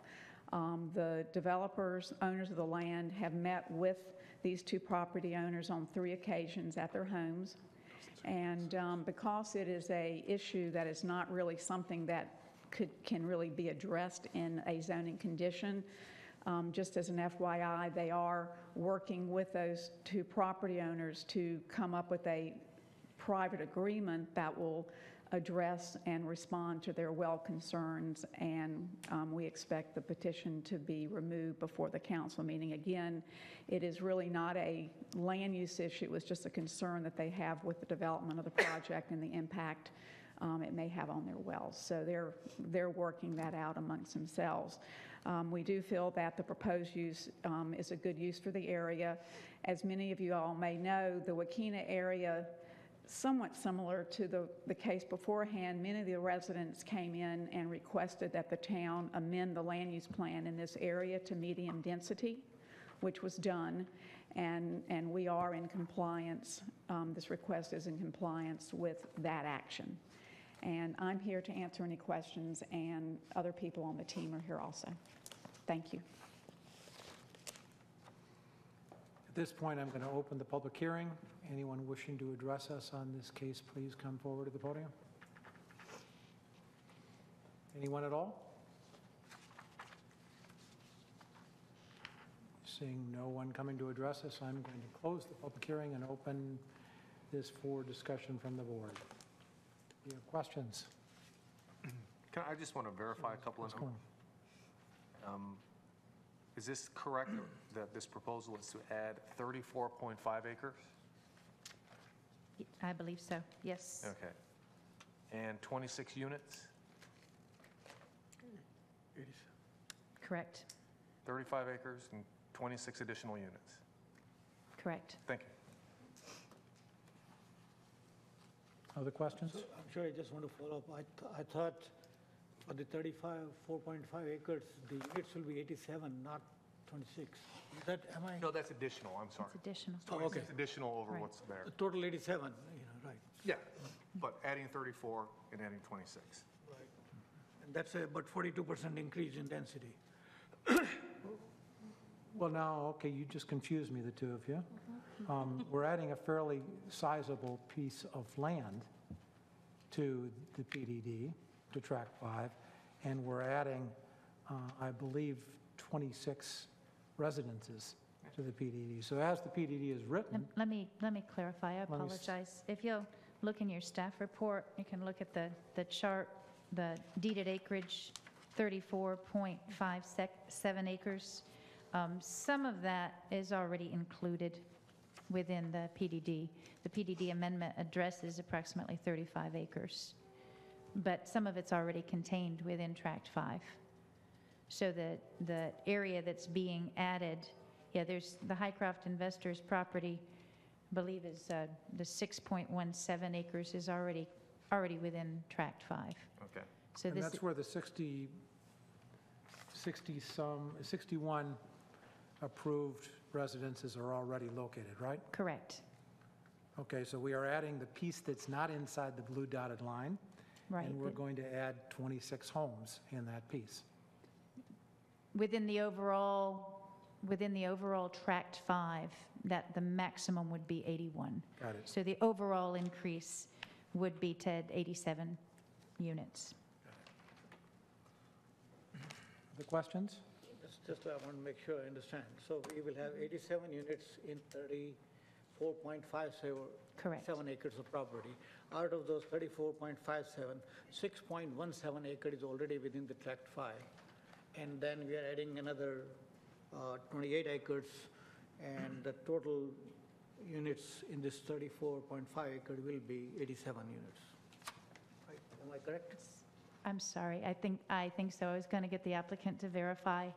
Let me just zoom in on the map if I can a little bit, and I'll see if the applicant can step up and just verify that which parcels are already in.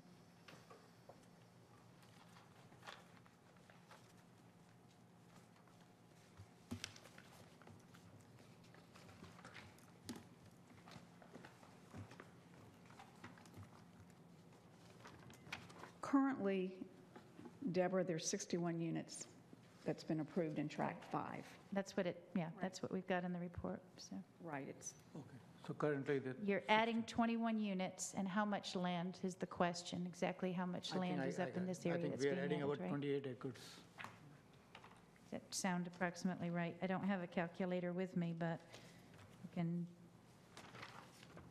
just trying to determine which one of these properties is already in there. Highcroft Investors, I think, is already in there, Yeah, right? Highcroft Investors Yeah, so is- subtract the 6.1, is that?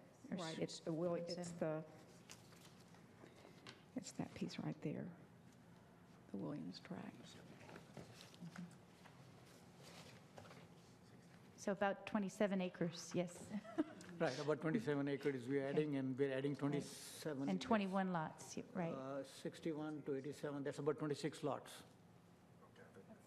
I didn't hear what you said. 26 lots. 26 units. residences. Right, yes. Right. We'd already, sorry. There's an increase of 26 lots. It's an increase of approximately 27 acres. Okay. Other questions? I'm clear. Sorry about that. I guess I'd like to make a motion. Well, Ms. Muir has a question. I'm on the bottom of page 2. I just want to verify this number. So the existing Tract 5 is at this almost 13 for a density, and we're going to about 3 for a density. Is that correct? That says, no, it says the overall, yes, you're right, 12.68, correct. For that small little bit, we've got all those units in there. Okay. Thank you. Yes, it's a significant reduction in the density, yes. We have no more comments. I have a question. Mott. Do you have a map that shows the properties that comprise the valid protest petition, or Yes, yes. can you point them out? Sure do.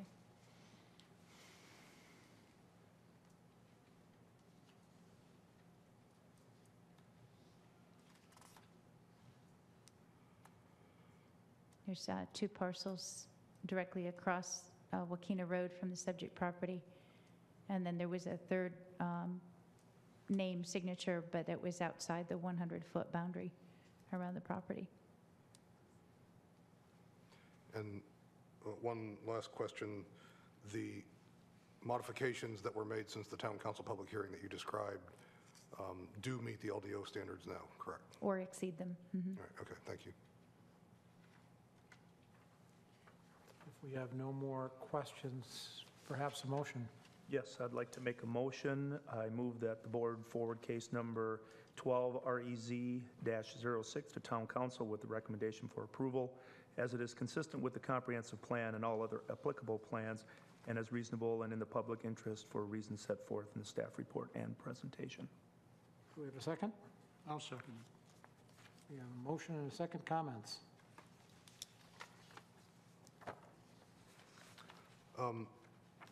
Because there's a valid protest petition, I find it difficult to support the motion. I trust what the applicant told us, that that will likely be removed based on a private agreement, and I hope that's the case before it goes to town council. But I find it difficult to support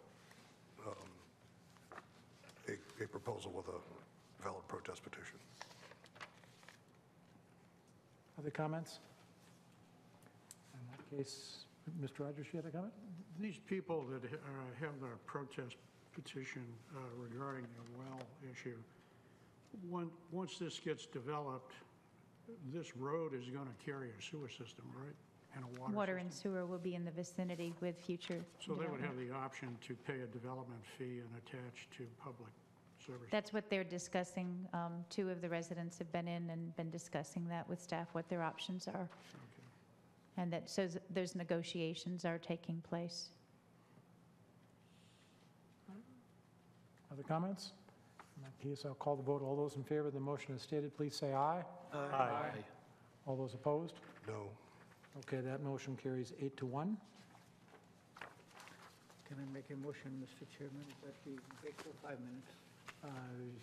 I think we're going to take a 5-minute break, and I'm not sure we need to vote on it. I expect we have unanimous agreement. Just call a recess, Mr. Chair. Chair's prerogative. Absolutely.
we will call our September 10th Planning and Zoning Board meeting back in session.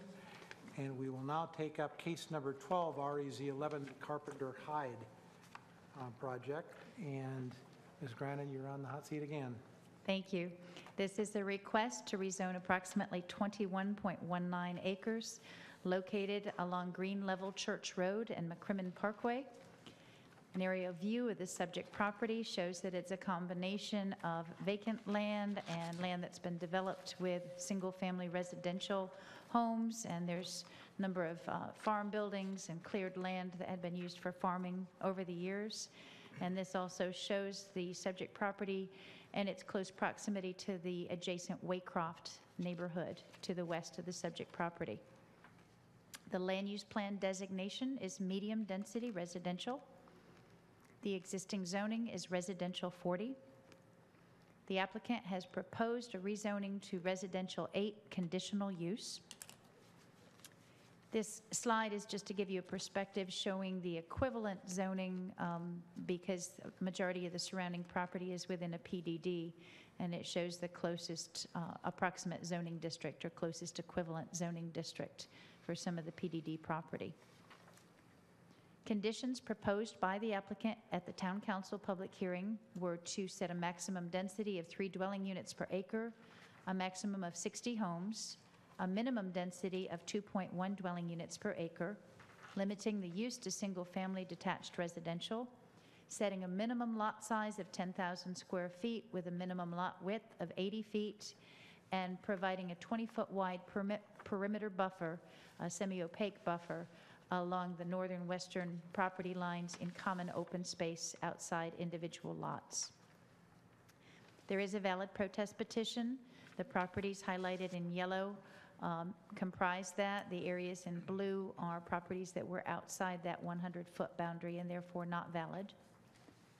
A summary of the adjacent property concerns included that there was no declaration or private agreement established between the development and the existing adjacent residential neighborhood, that the name of the future builder had not been determined. There was a question about the applicant's history of development in Cary, that an annexation petition had not been submitted with the rezoning request. Zoning conditions that were a concern to adjacent property owners were that there were no conditions for construction materials, requirements for crawl spaces or basements, concern about open space designation, and the buffer width and performance. Regarding the question about annexation, this is something that the Town Council raised a concern about, so I just wanted to bring you all up to speed on that as well. Annexation is a requirement at the time of development plan, and the petition for annexation must be submitted at the time of a development plan. So if someone is to move forward, they would have to submit that petition. There were some concerns from adjacent property owners that the property was not under Cary Police jurisdiction. And so again, that is something that this shows the area in the pale yellow is area inside Cary's corporate limits, and the area in white is served by Wake County Services. Since this was presented, the applicant has come back with zoning conditions to address the request from the adjacent property owners that they beef up or enhance the buffer in certain areas and provide a type A or opaque buffer in the areas that were devoid of vegetation, and that they look at reserving additional open space.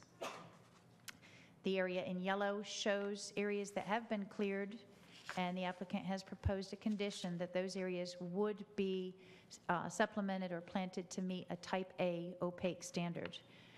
Rather than offering a condition that would make the entire buffer a type A buffer, the rest of the buffer area is proposed to be a type B. There's a lot of existing vegetation, and to try to go in and add evergreen shrubs at the base of existing trees can cause damage to the shrubs.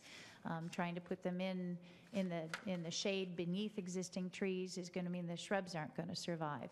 So staff was able to explain that to the adjacent property owners, and the applicant was willing to make sure that those areas that didn't have any vegetation would be enhanced.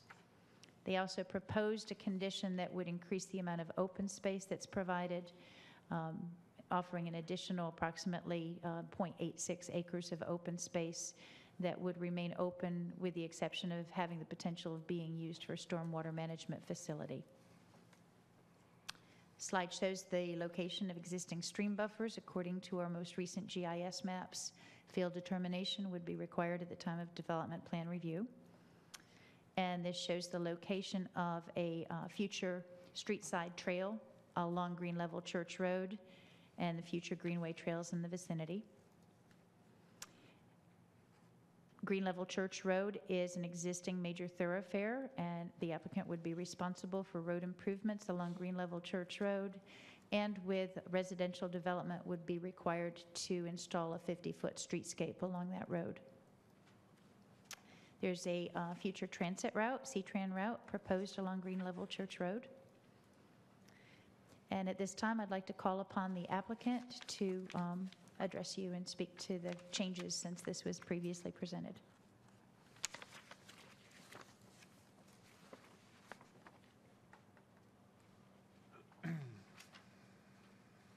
Good evening, Mr. Chairman, board members. My name is Steve Vining. I'm one of the managing partners for L-Star Development. We're a development company based over in Raleigh. I am a longtime Cary resident. I've lived here for about 15 years, practiced law here for most of that time, and have been involved in quite a number of development projects here. This one, the board may remember, has a somewhat long history. I think proposals on this particular piece of property have been before the board a couple of times before. It's created a fair amount of controversy because of the concerns about the neighbors. And I wanted to let you know what we've done in our approach to this. The first thing we did before we even filed any applications was meet with the neighbors. And we were presented with a list of 15, 16 items which they were very concerned about.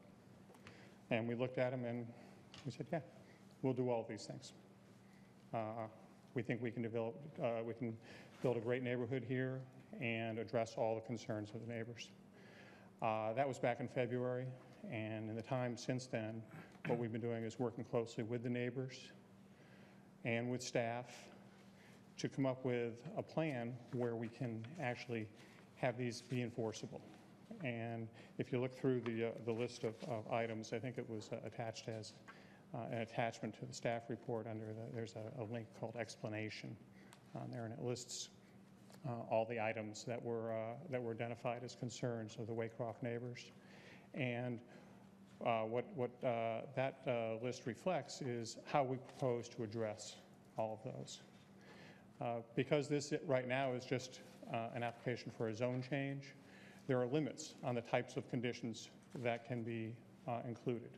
So we work closely with staff and with town council to determine just which of those items which were concerns of the Waycroft residents could actually properly be included as zoning conditions. And we've agreed to all of those. The latest two were the two minor amendments which were added for this hearing, and that is clarifying the nature of the buffer along the property lines, and then the designation of certain area as permanent open space.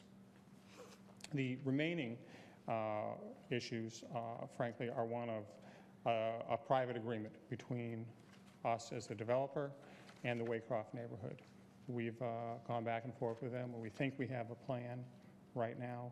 There still is certainly the protest petition pending, but we believe we're going to be able to get that worked out, and hopefully that will be withdrawn before the matter comes back to the town council. As you can see from the application, what we're proposing here is entirely consistent with what's going on in the neighborhood.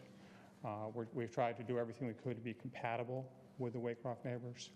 We've got lot sizes which are compatible with them. We've provided for as many features in the community as possible to lessen any impact on their neighborhood, including the buffering, a street design which is going to discourage through traffic, although we still do need to connect to their neighborhood because of the connectivity requirements of the zoning code. I think that's about all I have to say. I'd be happy to answer any questions, and would hope that we could move forward back to Town Council with the board's recommendation. Thank you. At this point, I'm going to open the public hearing. Anyone that wishes to address us in this case, please step forward.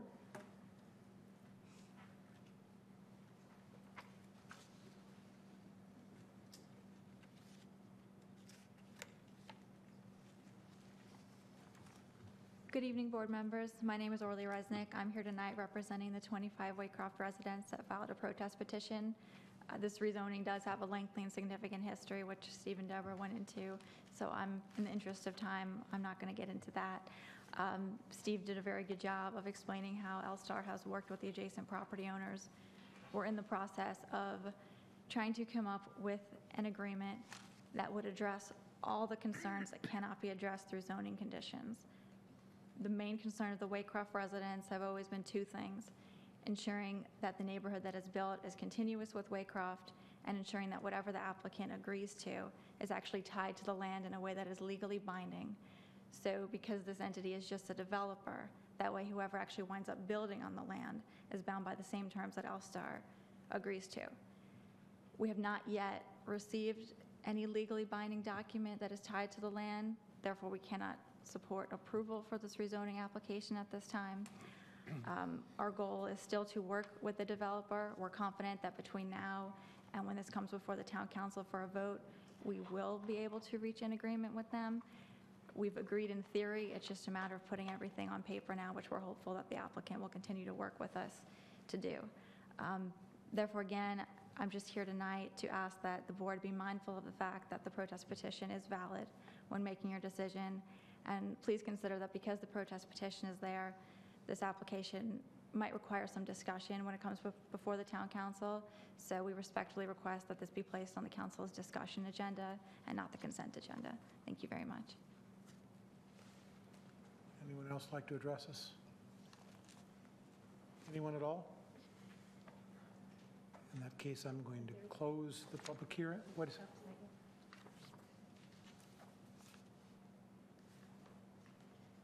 Almost missed you. Yeah, sorry about that. Can I fill the part out just as I'm done? Okay. I wasn't expecting to speak tonight, so I don't have any prepared comments, but thanks for giving me the opportunity to Could we speak. have your name first, please? Dane Sambrick, Sambrick Commercial Realty. I represent the landowners, two of which are not here. We've been dealing with this for almost 5-6 years. I believe that's correct now. We've had numerous suitors for this property, all of which have been protest petitioned into oblivion. If you'll take a moment to actually read what the protest petition entails, you'll see that maybe it's a bit nitpicky and impossible to overcome. The previous speaker said that no legal document had been put forth, although they have requested it. I know factually, as do my clients, that that is untrue. 2 documents have been put forward, legal documents drafted by our suitor. At each of those documents were demanded. One was a private agreement. At much time and energy, it was prepared for them in a legal format. It was presented to them. They took a week or two, got back to us and said, we don't want to do that anymore. Now we want this. We want declarations. We said, okay. I had to explain this to my clients. Again, L-Star, to accommodate them in every way they demanded, provided the declarations, of which is unfortunate you don't have copies of these documents. I'd love to get them to you or to the council. We presented those. Mr. Tom McHouston requested a call with L-Star after that legal document was at great length provided to them and expense. They rejected it and now are requiring that my clients, rather than the applicant, go into a private agreement with the protest petitioners rather than the person that's going to develop it. So I just want to be clear on the facts. I think that's really important. 2 legal documents at their behest, at their demand, were provided, both of which were never looked through, responded to, just rejected. So I think that's very important to point out. Thank you so much for your time. Would anyone else like to speak to us? Anyone at all? In that case, I'm going to close the public hearing and open this case for board questions.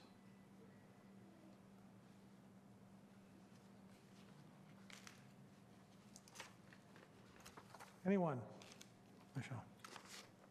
Ms. Muir. Mr. Vining mentioned a document that listed out what the neighbors' concerns were, possibly being attached to the staff report, and I don't. There was no hard copy attached that we sent out. It was presented by the applicant at the town council public hearing. I was looking to see if we had an attachment referenced in the staff report. If I may, I believe it's attached as a link, an electronic link on, I think, page 4 where it says explanation. And if they click on that, the entire document comes up. That is correct. So there is an electronic link. Thank you.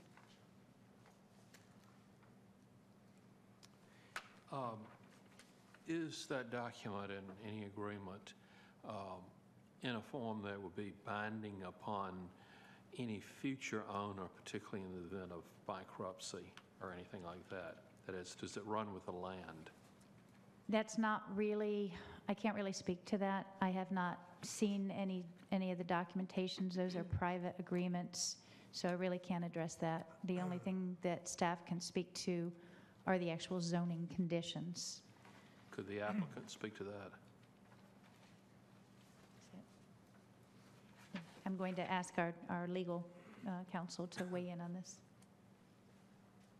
I would just say, of course, the applicant can answer any questions you have, but the status of the agreement between the parties is really irrelevant to the decision you're making tonight, which will be the rezoning based on the conditions presented. So while you're free to ask, I think it really shouldn't have much impact on your decision in the case.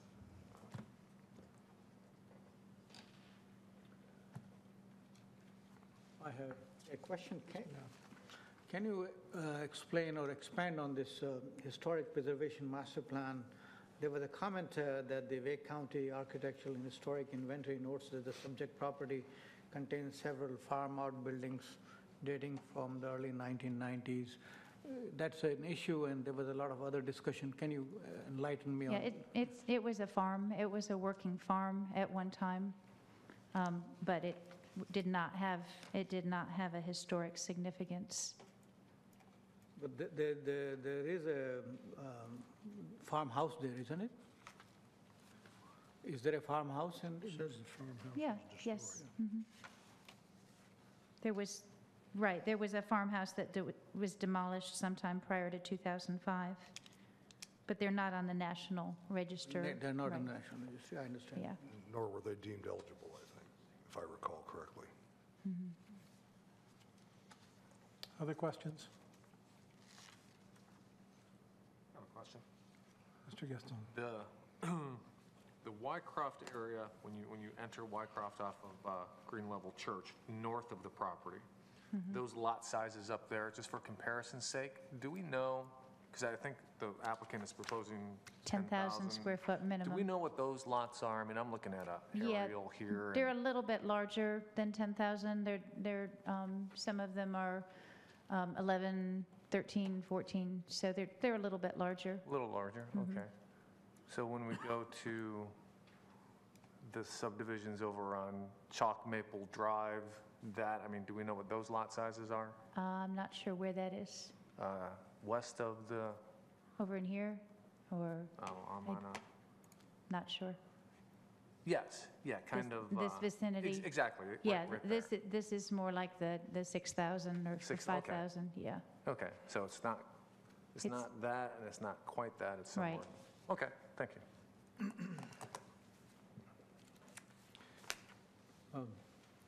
Just one question. The property to the, I guess, east of this site, Ridgefield, is that MDR or LDR?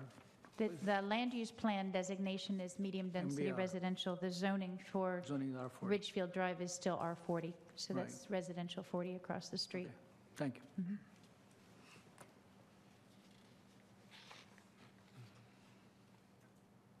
Other questions? I've got a quick one then.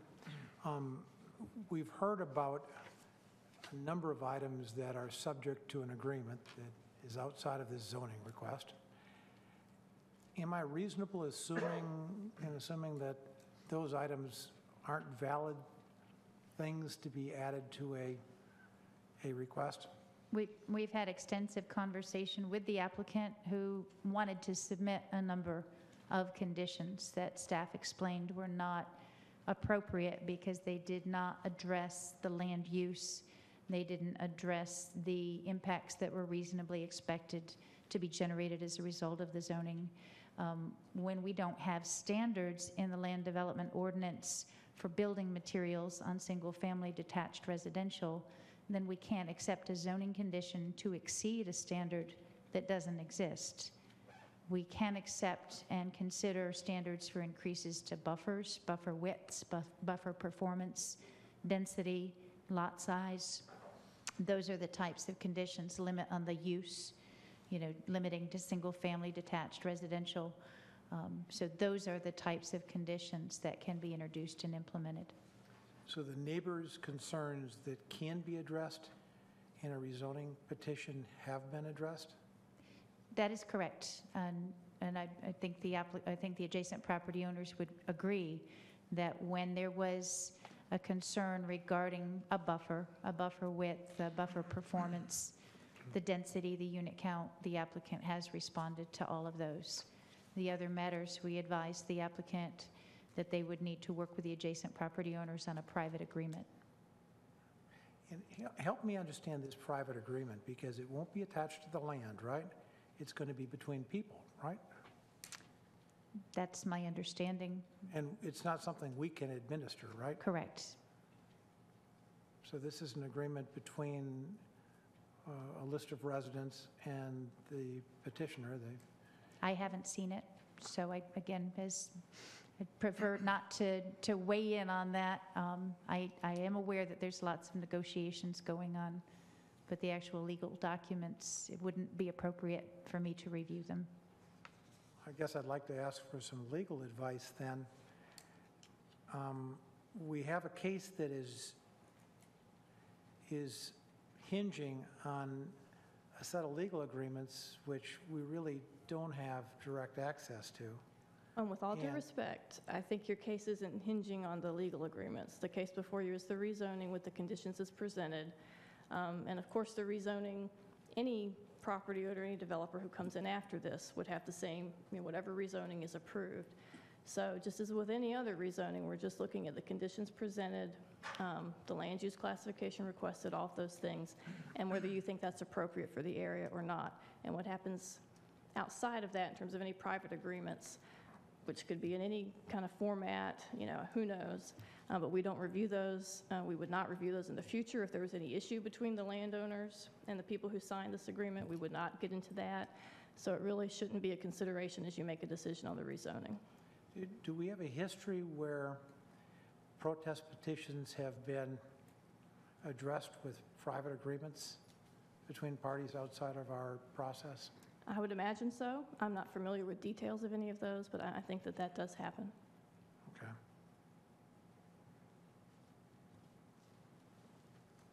Questions? Yes, I have a question, and I'm afraid he's going to have to do some walking again for Mr. Jensen about traffic, or anybody else who can answer them.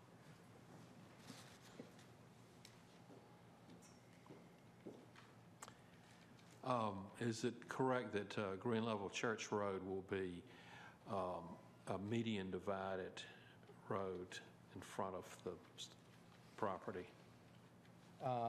Green Level Church Road is planned to be a median divided roadway, yes. And So any access to the property from Green Level Church Road would have to be a right in, right out? Well, we'd evaluate that during site plan approval. I don't have anything to judge it on now, but right now we have median spacing guidelines of 1,200 feet. And so the distance between the Kremen and this property, I don't know if they have 1,200 feet or not. But I think the next logical median opening break would probably be Waycroft Avenue, is where probably one would be best suited. And if it is right in, right out only, that would mean that anybody wanting to go north, turn out and head north, would have to go through the Waycroft area down to McCrumman and around. That's correct. If it was just a riding right out on their frontage right now, they would have to either go down and make a U-turn at McCrimmon to go north, or they could certainly use the public streets within Waycroft to do that. Okay, thank you. Okay. Yes, I have one more question, actually, Ms. Grennan.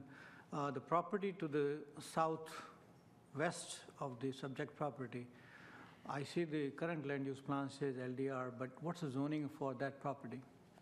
This is right in here, this vicinity? Yeah, a Southwest? little bit further north. Up, yeah. Over in this vicinity? More towards the east. The one that shows LDR in the left-hand side, the current land use plan shows LDR. And this is adjacent to the subject property? Where? Adjacent in here that says MDR? No, further up to the further right, I guess. Yeah, this one. That's the Waycroft neighborhood. That's low-density residential. That's a low density, okay. Right, and the zoning is planned development district. Okay. It's part of a PDD. All right, thank you. Other questions?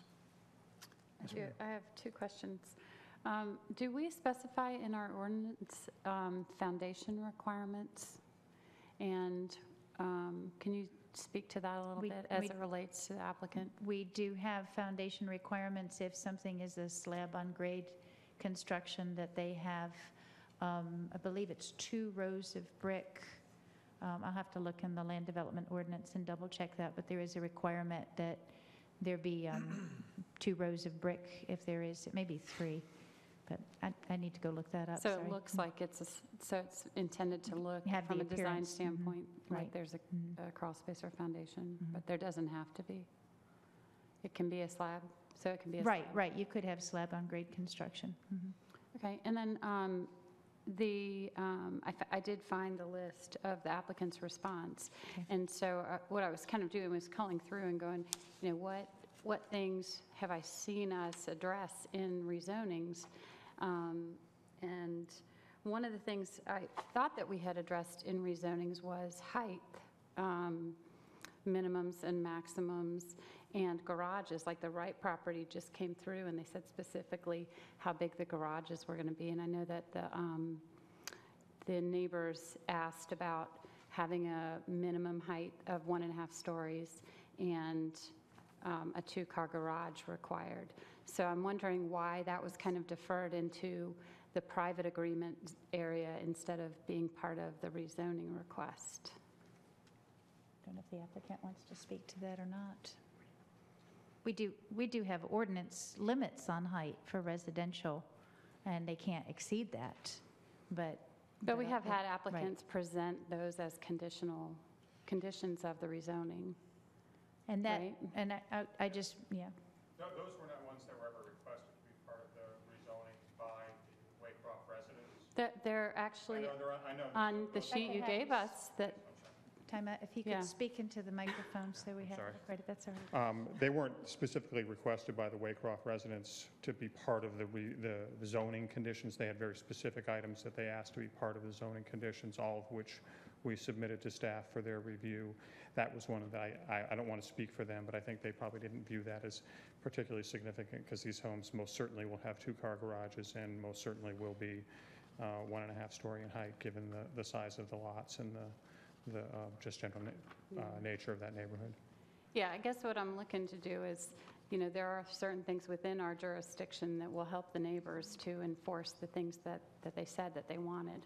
And so if this was on their original list and you're agreeable to doing it through your private document, then, it seems like it might be a condition of the rezoning would be also a reasonable solution for that in the event that coming to these private agreements, that makes your private agreement kind of less risky because these are already predetermined exactly what they look like. Thank you. Well, I have to make a comment about this. Too often, we hear cases and then they're changed when we get to town council. There's some pending thing that happens, and so when I have to go and report to town council on our work, I'm reporting on something that isn't what they're considering. If there's something that's going to change here, I'd like it to change before we vote on this.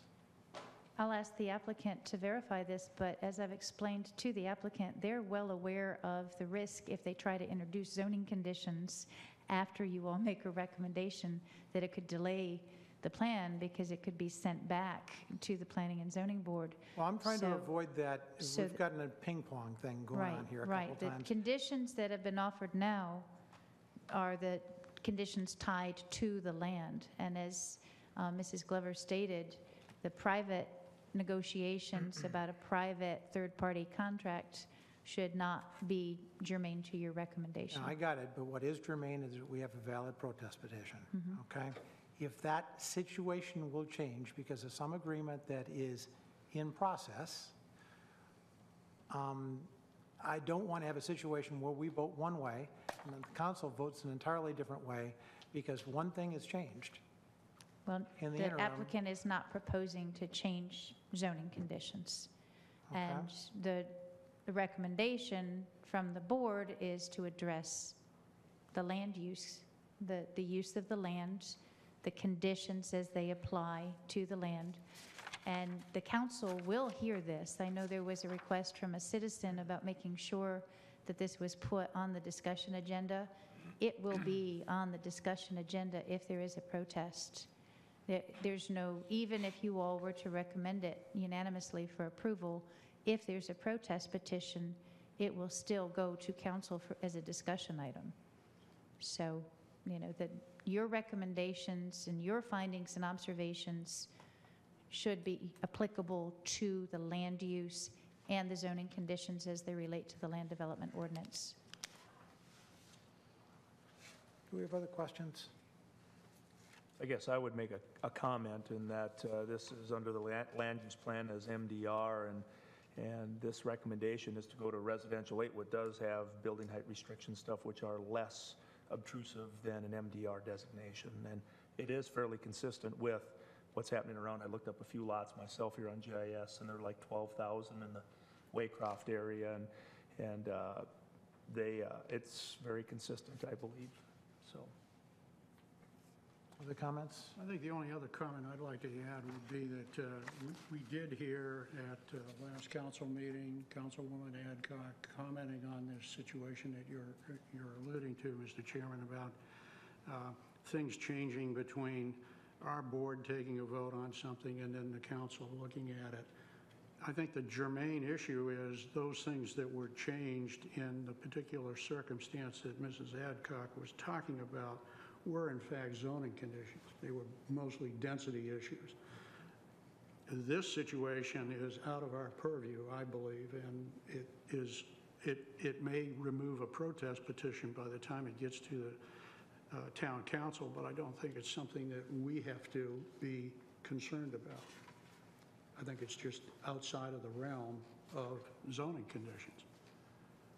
So I know it seems a little awkward, but I don't think we could mandate that this be part of it, just because we would like to address it rather than have council address it. Other comments? In that case, do we have a motion? Well, I'll make a motion.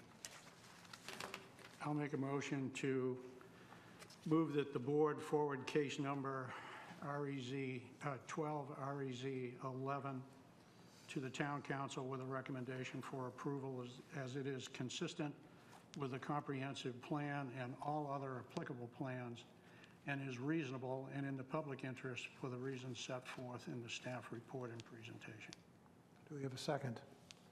I'll second. Discussion? Mr. Chairman, I have a lot of problem with this particular request, and the primarily being that one of the criteria for reviewing the rezoning is that the proposed rezoning will not have a significant adverse impact on the property in the vicinity of the subject tract, And I think based on the protest petition as well as some of the things we've heard today, I think that criteria has not been satisfied, and based upon that, I'm not going to be supporting the proposal, or the resolution, I should say. Other comments? Well, I'll say what I said on the previous case. I typically find it very difficult to vote against a valid protest petition. The neighbors have disagreements here. Clearly, there's disagreement among the parties here. It would seem that many of the conditions that the neighbors would like to see are indeed outside what can be done in zoning conditions, probably our site plan things. And yet, perhaps other ones, could be addressed. We hear talk of a private agreement for these things. Yet, as you said, the germane thing is there is a valid protest petition, and I think the process is if 6 of 7 council members determine that the neighbors are being unreasonable, then that's one way to overcome the protest petition. But as it stands, I think there's more work that could be done between the applicant and the neighbors. Other comments? Yes. I've voted against protest petitions before, and that itself doesn't bother me, but in this case, the protest petition seems to be very significant with a large number of people who are opposing this. So I would be inclined also to vote against this project for that reason. Other comments?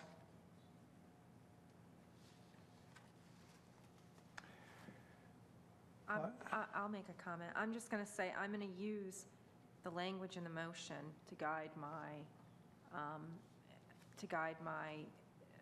vote, and that is that I believe it is consistent with the comprehensive plan.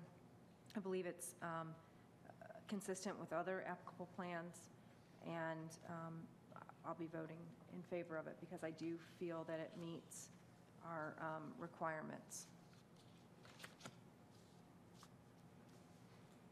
Other comments? I'll just say I'm going to be voting against it. The protest petition that exists because this agreement hasn't been completed. The contents of the agreement are certainly a private matter, but the protest petition is there, and it may be removed by the time that council looks at it, and it may not, but I'm looking at it today, and it's there, and so I'm not going to be supporting the motion. Other comments?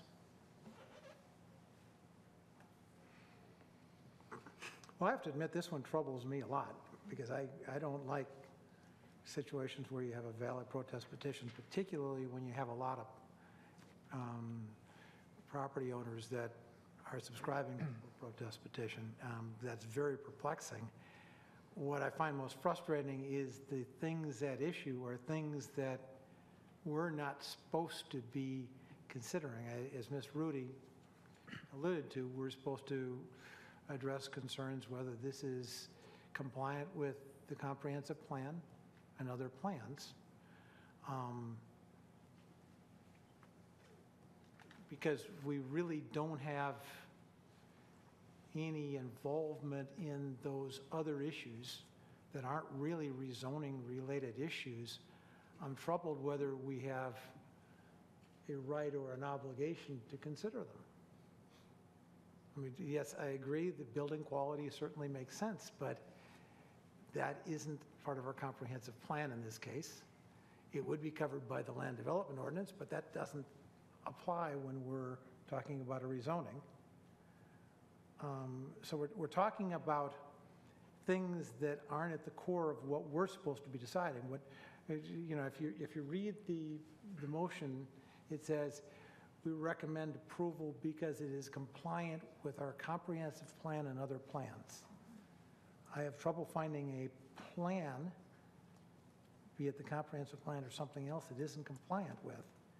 Now, I understand there are other issues, but we can't impact them. We don't have a right to impact them.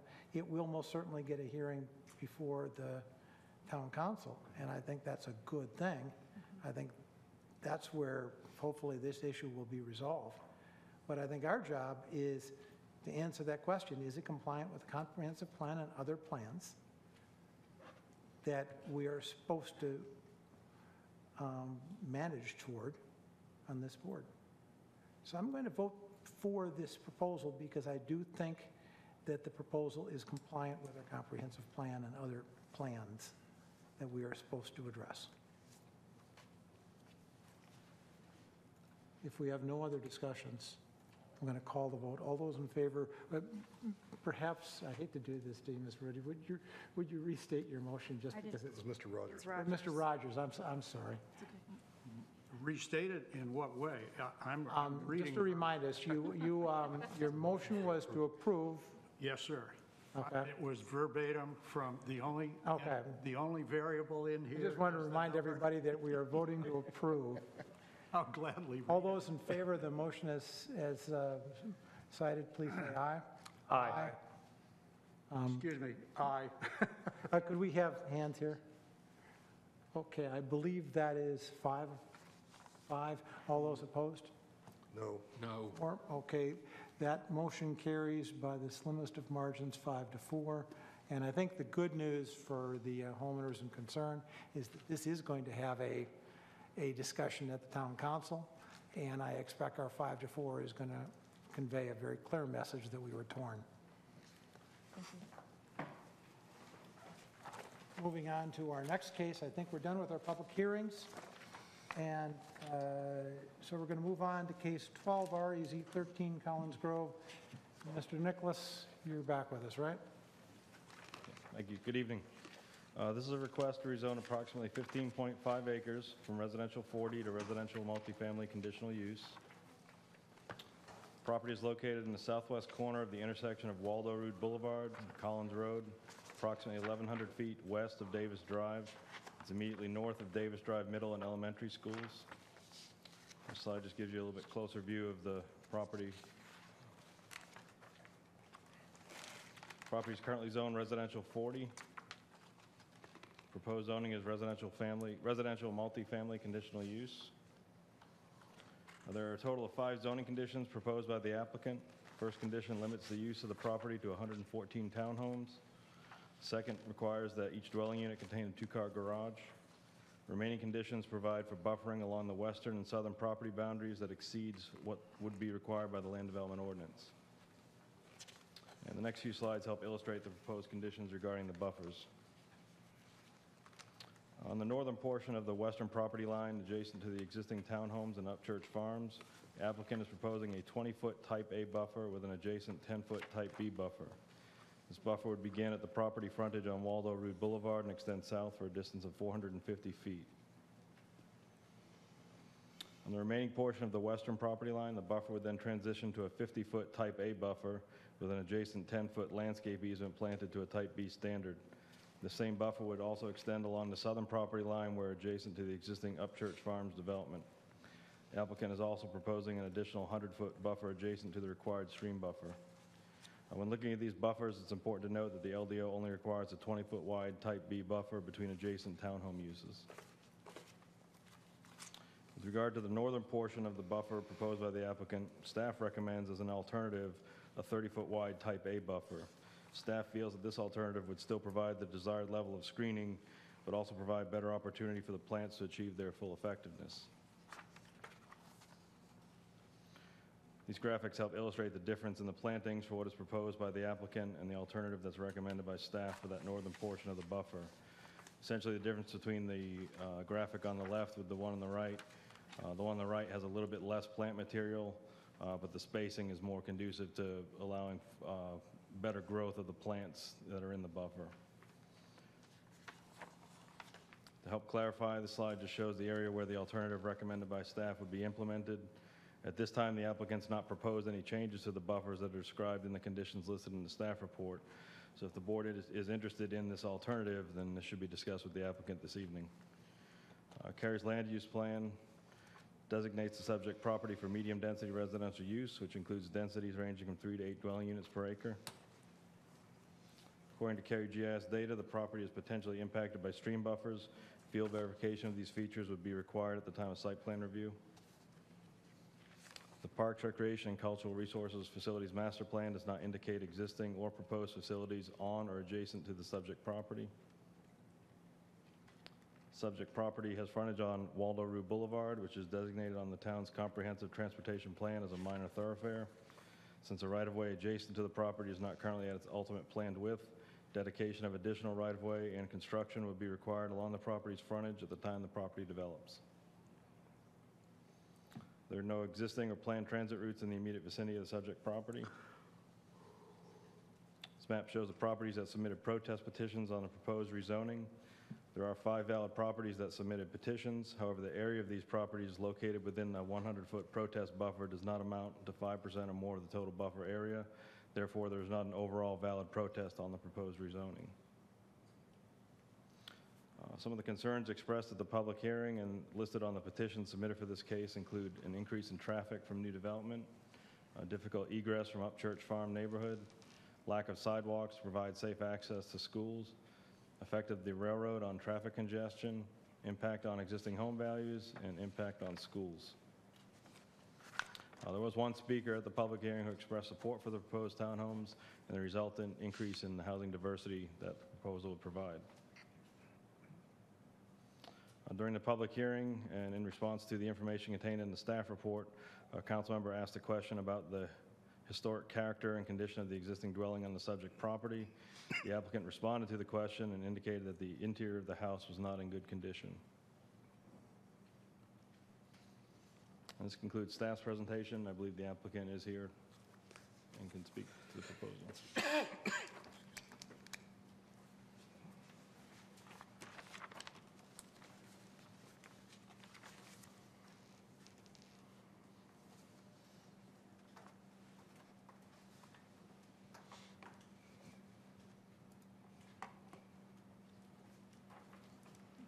Good evening again, Glenda Top with Glenda Top and Associates. Just very briefly, I think this is a good example of the applicant, developer, property owners working very closely with the surrounding properties. And after our first meeting, it was very clear that the main people that had concerns about the proposal were the people living in the townhomes adjacent to our proposed townhomes. We met on numerous occasions, both as a total group and with a subgroup at an individual's home, and trying to come up with revised conditions that gave the protection along the property boundary with the townhomes, and feel that we did that satisfactorily. Prior to the town council public hearing, council did receive a letter with signatures from the same people who started very early in the process being opposed to the request, and then they submitted a letter saying that they were no longer opposed to it. There has been discussions about the house. The owner is here tonight to talk a little bit about that if you'd like to hear from her. But in summary, the request is in compliance with the land use plan. We have addressed the concerns of the neighbors. As far as the buffers go, there is concern about drainage, the location of a BMP that was relocated, and in its place, additional buffer area was provided. There was questions about road improvement, sidewalk. With this development, we'll be making road improvements adjacent to our property, including sidewalk. So all the basic planning issues have been addressed in zoning conditions for this particular case. And be happy to answer any questions and ask for your support. Thank you. And there are other members of the team here too, if you have questions for them. Thank you. So we have questions. I do have one question again. It's about traffic.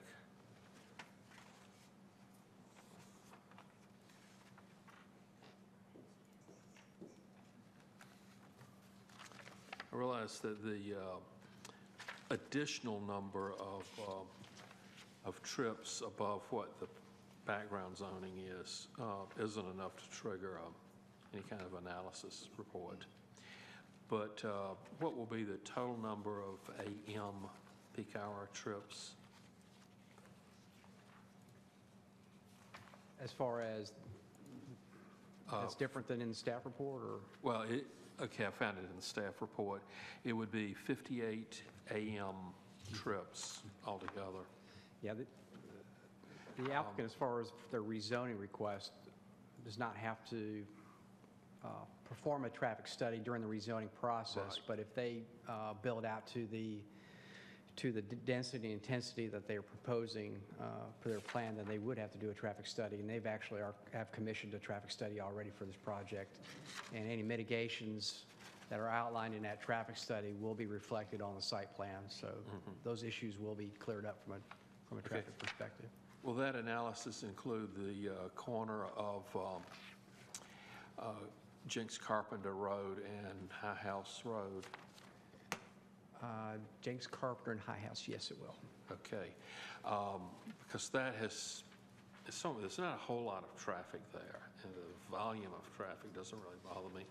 It's just that to get from that area to areas north, particularly RTP and such areas, a lot of the traffic would be making a left-hand turn.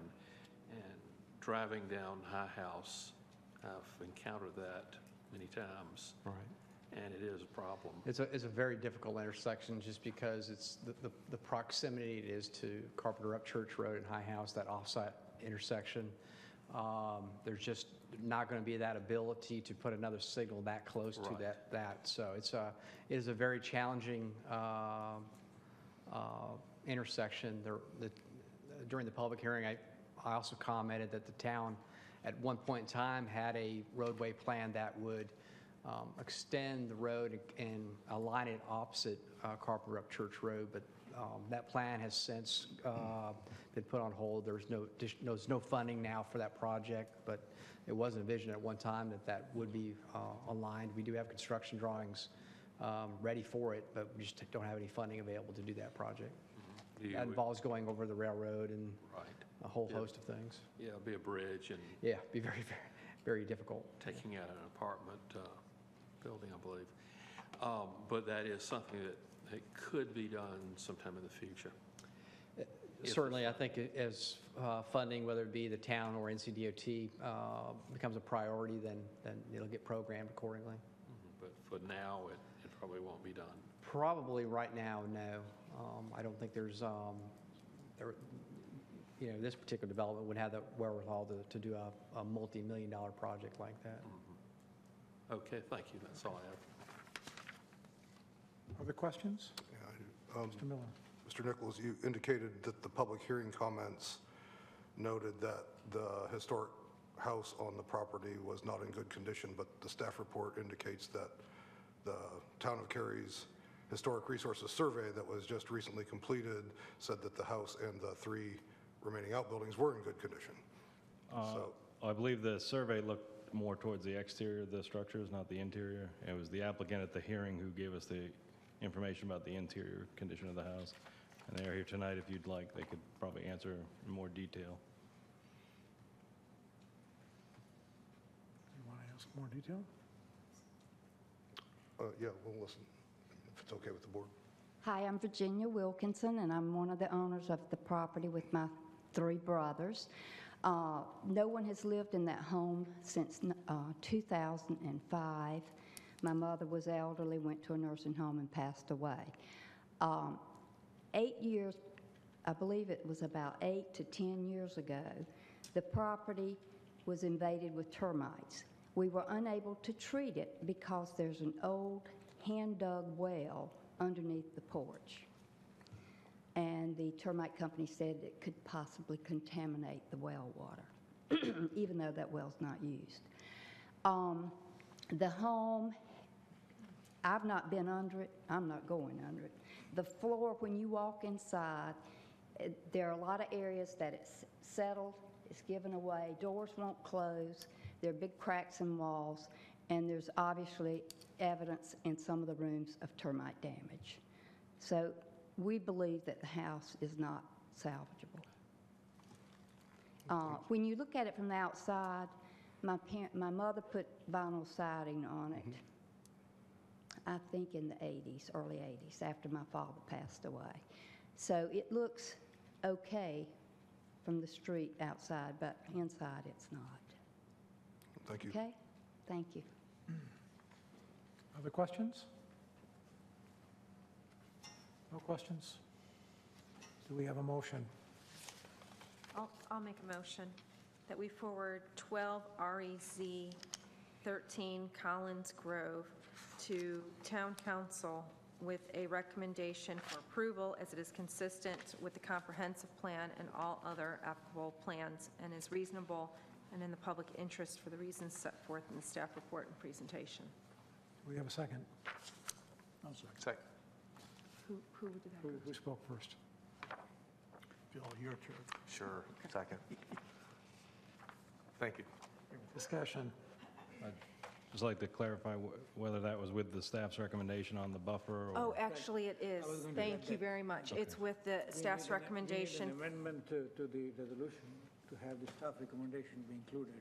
Right, so my motion is, let me just clarify, my motion is to include the staff recommendation in the staff report for the alternative buffer. Right. 30-foot buffer, 30-foot buffer, right? Whatever, it says 30-foot type A buffer, right? Yes. Thank you. Discussion. I'll be voting against the motion because of the nature of the historic property that is in the project. It's not uncommon for historic homes to have significant challenges in rehabilitation, and I don't think that this meets the level of destruction that would render it appropriate to remove this property from the home when it's been identified. Basically, on the study list, that means that this person could apply for the National Register without too much difficulty obtaining that status. And I think it's an important resource for Wake County, for the state, and for Cary. And I'll just echo Ms. Muir's remarks. I'll be voting against it for the same reason. The house and 3 historic outbuildings have been deemed to be eligible for National Register listing. It is absolutely within the property owner's purview to tear those down if that's what they choose to do. But the way the motion is stated, I don't believe it's in the public interest to do that without at least making some sort of effort. Our Historic Preservation Master Plan actually contemplates a delay of demolition ordinance for cases precisely like this, for structures that are on the Wake County study list. Although we don't have that ordinance, we do have a Historic Preservation Master Plan to guide us. The farm that was next door, the other Upchurch farm, Rufus Merriman Upchurch farm, that farmhouse was saved. If you look at structures like the Waldo House, as Ms. Muir said, I was inside that one. It was not in good shape. It's now been restored. It's going to be a wonderful resource to this town in the future. And so I, having not inspected this one, I can't make my own determination, but based on the town's survey that was just recently completed, it certainly does seem like something that might have some opportunities, and I would just like to see those opportunities explored in more depth, rather than just saying, well, let's be done with it and put up some townhomes. So, other comments? This issue has also bothered me quite a bit because there were kind of statements made that by the applicant, I guess, that the house will be destroyed and it's not in good condition, and we heard that also. But on the other hand, the recent survey of 2011-12 indicates both the inside house, the outside house are in fairly good condition. And because of that, I think because of this controversy over here, I'm not going to be able to support this resolution. And I'll just add, without repeating, that I agree with the other things that have been said about the house, but extend that also to the property, the land immediately around it, and the appearance of that is something other than just your standard subdivision that we have so much of. So I will be opposing it. Other comments? Well, I feel at a loss in what I don't know. What I don't know is whether this house is viable to be saved or not. And so that's very frustrating. What I'd love to have is a little bit more information. This is a case where we have to make a decision without having a very important piece of information. For that reason, I'm going to oppose the motion because I don't have the information I'd like to have, and I would hate to sacrifice a historic property without at least having an understanding. Now, that said, if property is shot, if the building is shot and not savable, and if we can determine that, I'd feel entirely differently. I don't feel that we should obligate the owner to keep the property on the land. You know, Brent, you were talking about the fact that the placement on the land is important. Well, we don't have a right to tell a property owner, well, you can't do anything with your property. I think that's what I indicated in my comments. Okay. That it is entirely within the property owner's purview to do what they like with the property. In this case, I would like to see alternatives and opportunities explored. So yeah, I agree with you. Okay. Any other questions or comments? Well, why, I mean, I'm listening to all of this, and I'm going to pull my motion off the table because there's no purpose in it. I mean, I don't necessarily think we need to make a vote on it and then come back and do a second vote, hearing what I'm hearing from everybody. Would somebody else like to make then you've pulled the motion. I Who have. seconded your motion? Mr. Glacione? I did. Mr. Gascon, would you agree to pull the motion? Sure, let me make a comment first, though. I think I heard just in the last couple comments about we don't want to tell them what to do with the property. They can move the house, but we shouldn't tell them what to do with the property. Well, if we rezone, can't they still move the house and do whatever they want, and then they still have the rezoning? I mean, so it sounds like we are telling them what they can do with the property. Just my observation, but sure, I'm okay with moving the amendment. Let me ask a question here. If, I'm just going to do a hypothetical, and there's a point of education. If the property owner withdrew his application and called up a local demolition company and had them take down the building and came back to us and said, now I want to rezone this, and by the way, there's no building there. There's no historic building, so you know, if you want to deny me because of my historic property, well, it doesn't exist anymore. I think that's what the ordinance that's contemplated in our historic preservation master plan that we do not have on the books is intended to prevent. Yeah, and we don't have that ordinance. It does not exist, right. So but we do have a plan that give me sets some out our help direction. here. I mean, there's nothing to prevent the owner from doing things with the house. I mean, the reason it's before you now is because there's a rezoning case. So, correct, if there's no rezoning case in front of you, I mean, the owner has options to do stuff with the house. You're hearing about it because you have a rezoning case in front of you. I think Ms. Top has something, either that or she wants to go to the restroom. No, I don't know if this will help.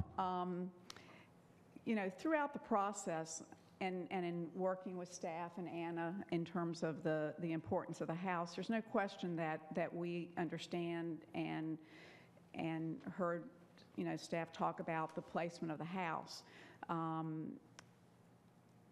At least up till this point, you know, no one's come out to want to buy the house. I think the owner, as she spoke, you know, has been in the house, you know, sees what the house is like. And I know Mr. Miller and I spoke by email over the weekend, and, you know, there was a request for staff to be able to see the house, but for the moment, there's a safety concern because of the shape of the shape that the house is in. So they're trying to look at, they're in the process of continuing inspections, looking at, you know, into the termite damage. And it's not that they wouldn't like to save the house, it's just that in her opinion, someone who's been in the house, it just is not in great shape, which does not diminish the value of it. But I think, you know, as was pointed out, if the rezoning wasn't here, that house could go, you know, no matter what, because at least right now the regulations aren't in place to do anything. I will point out also, you know, we had meetings from the very beginning, and the single-family people, when they heard that the house might get moved across the street and a little piece of property, they were up in arms. They said, you move it, but just don't move it near us, because well, one thing they said, it would need to be occupied, because they don't want an unoccupied home nearby, because they've had problems with teenagers hanging out in their neighborhood in places they shouldn't be, and then this would just be another place where, you know, kids could hang out. So it was interesting that there really was no support in our community meeting to save the house. If anything, they were like, we hope it goes, because, you know, they were seeing potential issues with it. You know, we would just ask you, you know, we've worked very hard to try to work out the issues with the neighbors, not at the expense of the house, but at the moment there just does not appear to be, you know, not that there can't be a way to save it, but that the owner just feels that it's just not in a shape that, you know, for the credits and the effort that would be made, it's just in that poor of shape. So that may not help, but I just wanted to say that. Thank you. So we come back to the fundamental problem, I think. We don't know whether how the house is a viable rescue or not. And I think my point is I would like to have seen the options explored, and I don't think they have been sufficiently explored. It hasn't been I need professionally help here. evaluated. First of all, I don't think everything that's old is historical. I agree. You agree? Yes, this particular one has been identified, as with 3 outbuildings, as eligible to be pursued for National Register. Okay. So if we vote, if we decide this is a linchpin and we don't approve this, what are we forcing the owner to do? I don't think we're making a recommendation to council. I don't think we're forcing the owner to do anything. Different people had different opinions. My opinion is I am opposed to recommending approval because I believe the alternatives for saving the house have not been sufficiently explored, and I'd like to see them explored. Would the expectation be that this house be removed elsewhere? And at whose expense is that? I don't have expectations. I think there are lots of things. Sometimes things are incorporated within That's why I'm asking development. here. Sometimes things are moved. There are different alternatives that could be explored. And any of the above, I think, could happen. So, And what kind of a process is that? Time duration? Whose money gets spent? Is this a historical society that's going to spend money on this? Don't know. depends on what agreements are worked out. If they find a buyer for it that wants to move it, if they find a clever way to incorporate it in the development, lots of different things can happen.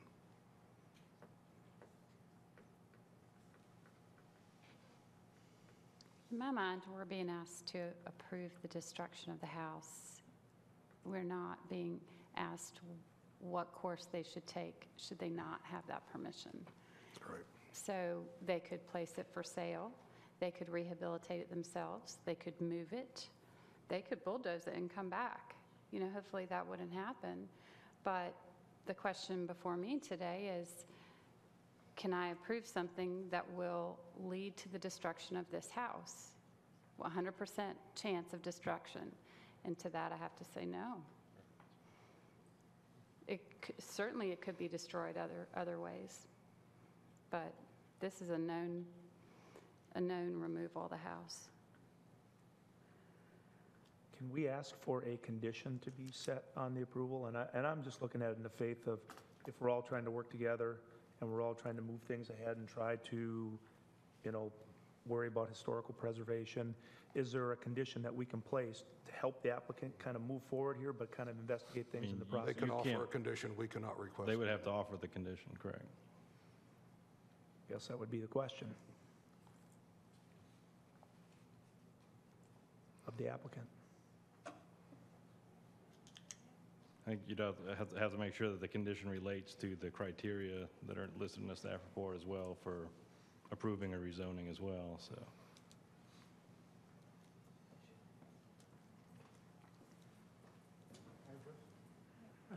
I think you're the applicant, right? I am. My name's Tom Beebe. I work with Standard Pacific Homes.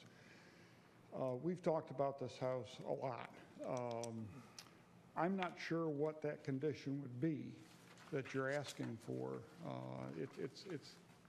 We're all in favor of the house being saved if it can, but who's going to pay for it? Who's going to move it? Who's going to own it for however many years, 100 years, another 100 years, or whatever? I don't know what kind of condition you'd be proposing that we'd make to satisfy your concern. I mean, is it a condition that we move it across the street? We can do that, and then it'll sit there. Or are you mandating that we move it across the street and renovate it? Or I'm a little at a loss what you're asking for. You're not alone, are you? I guess since I'm the one who asked for it, I guess the condition would be to investigate opportunities for the house and salvaging it, come back with some kind of report to staff so staff can take a look at it. Is there an expert that can help us with that? I don't know anything about moving historical houses or restoring. I've never done it. I think it's too complicated. What my opinion is I would have liked to have seen that kind of investigation done and brought in with the rezoning case. I guess the counterpoint to that would be if they came in with two people that said it's not salvageable, or we could maybe do something with it, and would that satisfy it? I mean, because like you said, there's plenty of options out there, and what if they only came back with one? Right. And I don't think they've been explored. Right. That's my point. Yeah. Right, and that's what I'm trying to get to. Let's try to explore And it. I think Well, I think there's that's another metric here that we have to think about. This house can be saved, but at how much, what At what cost? expense? And who pays for it? If you're willing to put $500,000 into saving this house, you could do that. And you'd be donated $500,000 to the historical preservation of the town. Is it reasonable to ask the applicant to do that? I'm struggling with that. No, but I think it is reasonable to ask the applicant to explore whether there are people who would do that. I mean, to my understanding, has the home been placed for sale at all as a historic property? No. Because there certainly are people who choose that as a hobby to go out and do that kind of restoration, that kind of move, even to move it and say you would have to move it off the property. I mean, Mr. Miller's right. There's just alternatives that don't result in the destruction of the house that it doesn't sound like have been explored yet. At the original pre-app meeting, we did talk, this topic did come up as early as that, and we talked to I forget the lady that we talked to at the town who was there. If the town would want it, we could try to move it across the street and give the town the land and the house, but they don't have the money. The town doesn't have the money, and that's the issue that we've got. We don't mind giving the house away. We don't care about selling it. We'd give it to somebody. We'd even move it if it was movable within a reasonable distance. We just don't want to own it forever, and we can't afford to spend $500,000 or more dollars renovating it.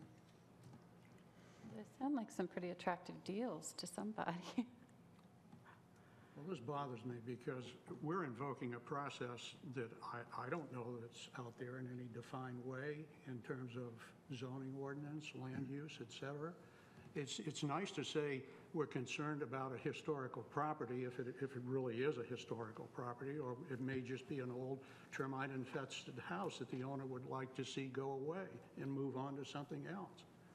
If the town of Cary has a process for this, it should have been invoked prior to it getting to us.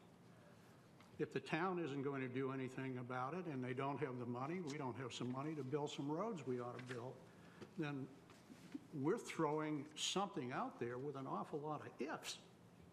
Well, I think the process is, in the staff report, one of the things we consider, the process is the judgment of this board in making a recommendation and the judgment of the council. The Historic Preservation Master Plan is one of the things, along with Growth Management Plan and everything else, that we consider with the rezoning. And, you know, we all have our opinions, and we make a vote and make a recommendation. I think what I'm hearing is that we're struggling because we really don't believe we know what the options are. We feel that there is a potential that there might be an option to keep the house. We don't know what it is. Don't even, I think as a board, understand how you figure out what that option is. But we're troubled that maybe it hasn't been explored. Now, I'm having a hard time as well trying to figure out, well, how much onus do you put on the property owner? Because we want him to preserve something that is a community value. Well, I'm not sure how far we can go there. Well, I would suggest that we do the same things with streams and lakes, and there's all sorts of resources that are available to the community that we work to protect, and our historic assets are those types of resources. Now, it is difficult. I mean, I'm a big property rights advocate. I think everybody here knows that that's very, very well established. But I also, you don't get the decision back. Once a historic resource is gone, it is gone. And so if you do due diligence and you find that there are no buyers or that the house is eaten up, then fine, you know, tear it down. If nothing can be done at a reasonable expense, if you can't find an owner, you can't find a financer for any type of project to restore the house, then do that. But I just don't see where due diligence has been done here. Can I, Mr. Chairman, I think we have had a very good debate on this issue, and I don't think we are going to change anybody's mind. People have their opinions. I think I request that you ask for a vote at this time. You can make a motion. There needs to be a I think we motion. need to have a Oh, I motion thought we don't have a motion. I withdrew my motion, and I'm waiting to hear the new motion. I'm sorry. It's okay. Can I ask one question? If you want us to do homework, we always got an assignment in school. What is our homework? What is the criteria that we have to meet to satisfy your concern? Just so we know how to go about the next couple weeks to try to come back and satisfy your concern. My recommendation would be to work with planning staff. I don't want to volunteer you, Ms. Redling, but there are lots of resources. Capital area preservation is one. I'm sure, I'm using your name here. I expect she could refer you to some resources. Is that? Can we ask you, is there a reasonable process you could recommend that could give us a better answer to the question, is this property savable or not? Well, if you want to be, I think, have specific requests would just be to allow entrance and allow us to look at it. I have no doubt that it's deteriorated. Most 100-year-old houses are. But I can help to try to get someone, sometimes it doesn't happen right away, from the state to look at it. And we may have some people who locally can look at it and just first determine how movable it is. And that would be one thing. And go from there. If it is movable, then we might look at, is it marketable? So movable, marketable, and just have some time to talk to the owner after we find out the status, the structural status. So you have some resources that could help the applicant do this? I can contact the state, and I can also contact other capital area preservation, and we can see if we can get someone to go out with us and look at it. And that's what I think, I mean, to me, that's what we want to do. That's starting the due diligence process and seeing We'll what's certainly arrange entrance and meet tomorrow or as soon as we can to get that process started. How would you feel about us tabling this project for a month and allowing you to go through this process? Does it have to be a month? That's Well, fine. I'd rather that than a negative vote. We and I'm don't hearing have a lot of another, concern. we don't have another meeting, I think. Okay. So, yes. The best I can do is a month. If you would be open to that, we'd need a motion to table if we thought that was the right thing to do. Can I ask a question first, just to clarify? So we have our historic preservation plan, and this is on a list to be nominated for the National Historic Register, but I just really want to understand the owner's rights here. Can they go hire a contractor tomorrow and demo the house? Yes. Yeah, I believe so. Correct. That's all I wanted to know. And then they can come back with no house on their property and ask for a rezoning. Because we've tabled it. And This is where I was coming I back. just want to understand what they can do. This is where I was coming back with a motion, trying to, like I said, show good faith and trying to work with, give them the approval subject to a condition if they're willing to do it. Now, if we've defined something for them now, if the applicant would like to add that to his, to the request, then maybe I would be in support anyway of forwarding a motion of approval based on that. So we have two potential options here. One is putting some sort of condition on a rezoning request, which the applicant would have to offer, that he would go through a process and hope that he gets through it in time for this to get to the town council. Or we can table this one and let them spend the next 30 days going out and doing this assessment, and then they can come back to us. The question is, which one of those options do you all want? Well, there's 3 options. We can also just call vote on. And we could just call the vote, or we can just call the vote. I think she went through her motion, though. I'll make a motion because I'd like to move on, and I'd like to motion that we table it. I'll second. We have a motion and a second discussion. Is that table until next meeting? Yes. Is that for the purpose of the applicant to explore some options? Correct. Is that, okay.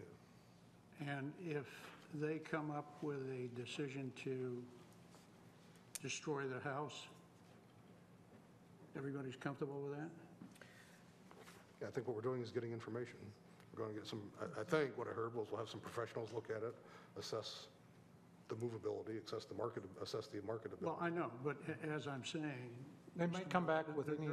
There's 30 days out there. We expect this to come back to us. I heard a series of verbs that weren't exactly what I would call very active verbs about how long this might take and what might happen. So I'm just being a little bit of a realist and a pragmatist here and saying they may not have a true answer from the state or whoever within 30 days, but our expectation is we want to hear this again in 30 days. We might just be forcing the owner to bulldoze the property because we seem to be making it a linchpin to them moving on. Can I ask a question to the person on this table, on this panel here, who's most knowledgeable about this thing? And what it says, when I read it carefully, that the owners, the house can be put on the National Registry study list, but still the owner has to request. Correct. And if the owner doesn't request that this house need to be preserved as historical property, then that property will never be registered as historic property. So what is the process? Is the town has any authority or any power to say, no, you have to maintain that house as historic? Okay. That's This is the challenge of historic preservation. Interesting. So we have a motion to table and a second discussion. I'll just have a quick discussion, just because I feel like with questions I've asked and the motions I've made make it seem like I am anti-historic preservation, and that is not the truth. But I feel that, something came before us I wanted to, I made a motion for what was before us. I understand everyone, the majority, what I was hearing as a majority. So that's why I withdrew it. And it's the other reason why I made the motion to table it. Yeah, I'll just briefly clarify one more time. It certainly isn't my intent. I don't think it's anybody's intent to say the house must be preserved, or it must be preserved on site, or it must be moved, or the applicant must spend a lot of money. That's certainly not the intent, certainly not my intent. I think the rezoning should have all the information available, and one of those should be, given that there is a county-identified historic resource, actually 4 of them, there are 3 outbuildings also on the property, that it's worth investigating what opportunities might exist for that before we make an irreversible decision. And if it does end up that the decision is, can't be saved, nobody wants to spend the money, it's in too bad a shape, then so be it. But Other comments on the motion? In that case, I'm going to call the motion. The motion is to table this. All those in favor of the motion as stated, please say aye. Aye. Opposed? Nay. No? Wait a second. Could we have hands on the nays? Okay. So that's 6-3. 6-3. That motion carries. This case is tabled until our next meeting.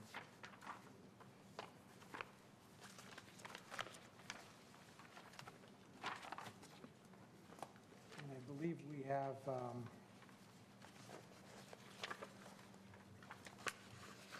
let's see, we have case 12 REZ 14 Park Westlake Commons PH9.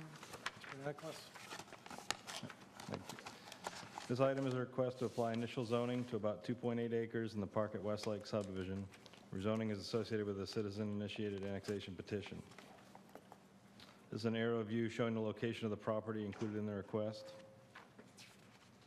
This map shows the overall boundary of the Park at Westlake development. This is a cluster subdivision approved under Wake County development standards with an agreement that it would be annexed by Cary as the property was developed. Subject property includes 18 single-family lots.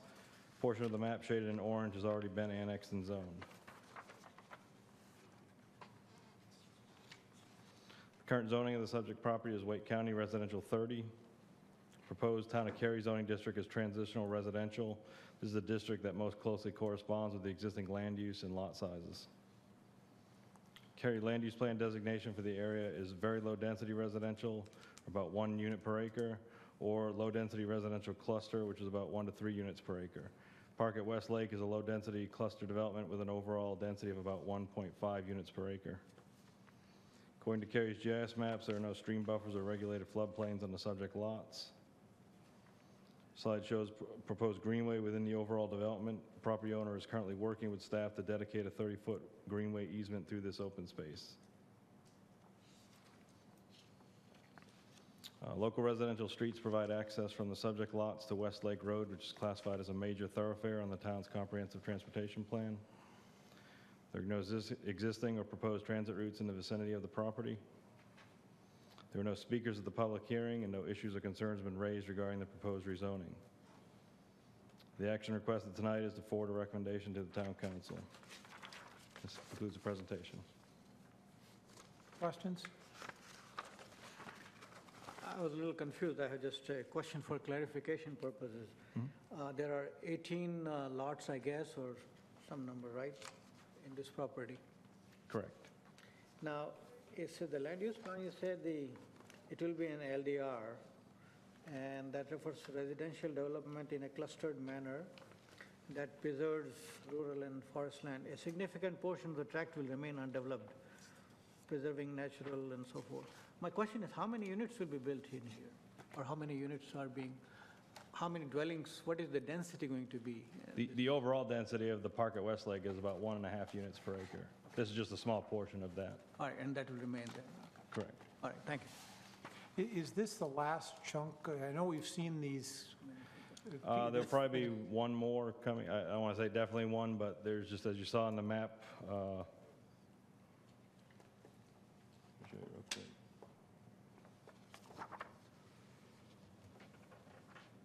You can see there's a small piece down here, and some other open space parcels up here that still need to come in, but that's you can see the bulk of the residential lots are now, this completes that.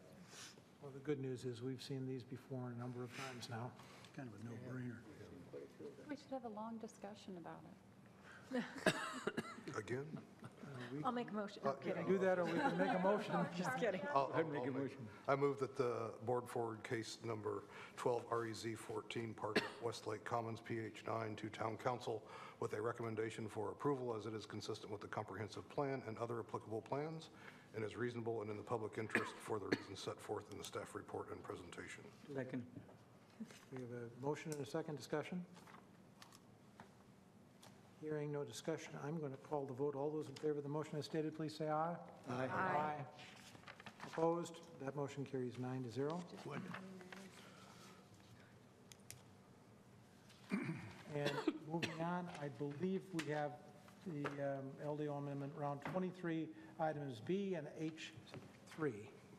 And I understand I have to be very particular about B and H3, correct? Yes. Just H3. Good evening. At the Planning and Zoning Board's last meeting on August the 20th, the board voted to table item B from the 23rd round of land development ordinance amendments for further discussion at the meeting this evening. In addition, we bring item H3 from this round back to the board this evening for clarification. I'll present item B first and then let you discuss and take action prior to moving forward and presenting item H3 for clarification. Item B proposes no longer requiring an accessory use permit for less intensive home occupations, such as those where the public does not come on the premises and there are no goods at the home. Home occupations that involve employees, have members of the public on the premises, or involve goods at the home would still require a permit.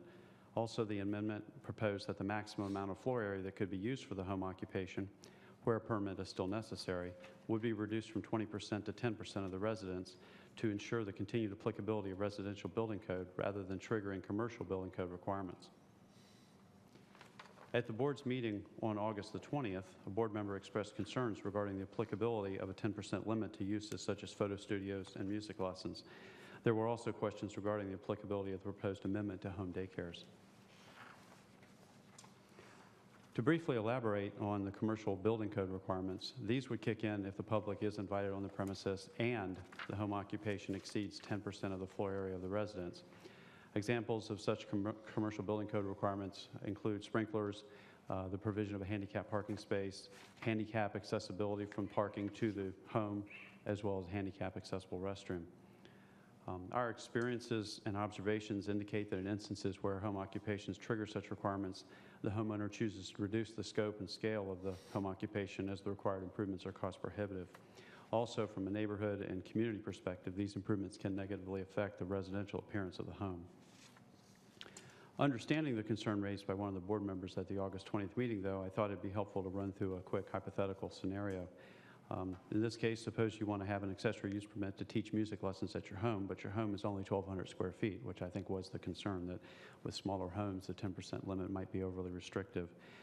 The 10% limitation with a 1,200 square foot home would mean that you could have up to 120 square feet allocated for your home occupation, or the equivalent of a 10 by 12 room, perhaps a bedroom or a portion of a living room or other large room. Since only the actual space utilized for the home occupation is counted, and thus only a portion of a room may actually be used and counted for the purpose of the home occupation, we believe that this scenario does provide adequate space to accommodate the piano and the student, as well as a place for the teacher and even the next student to sit. If the house is larger, say 1,800 square feet, then up to 180 square feet could be allocated for the purpose of a home occupation without triggering commercial building requirements. This would be the equivalent of a 12 by 15 room. Concern was also expressed regarding the potential implications of the proposed change to home daycares.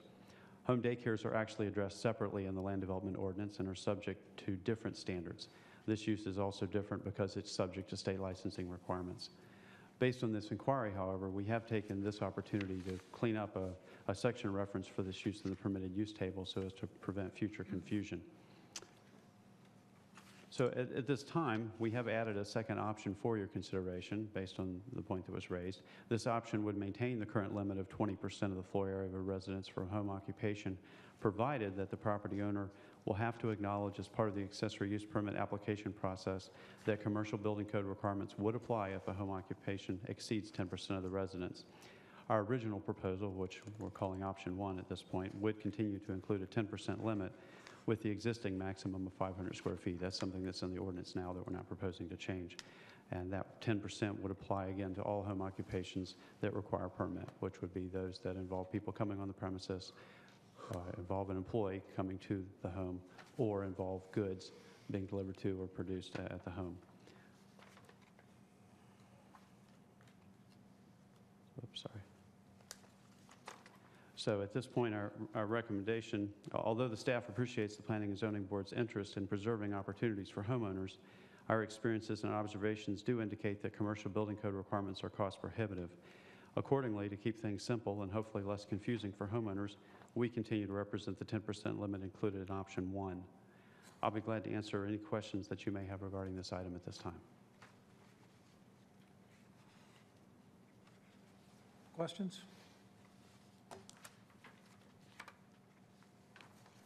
Not hearing a question, I'm going to ask for a motion. I'll make a motion. I move that the board forward case number, is this correct? Round 23, item... Hang on a second. The bottom. Wait a minute. I move that the board forward LDO amendment,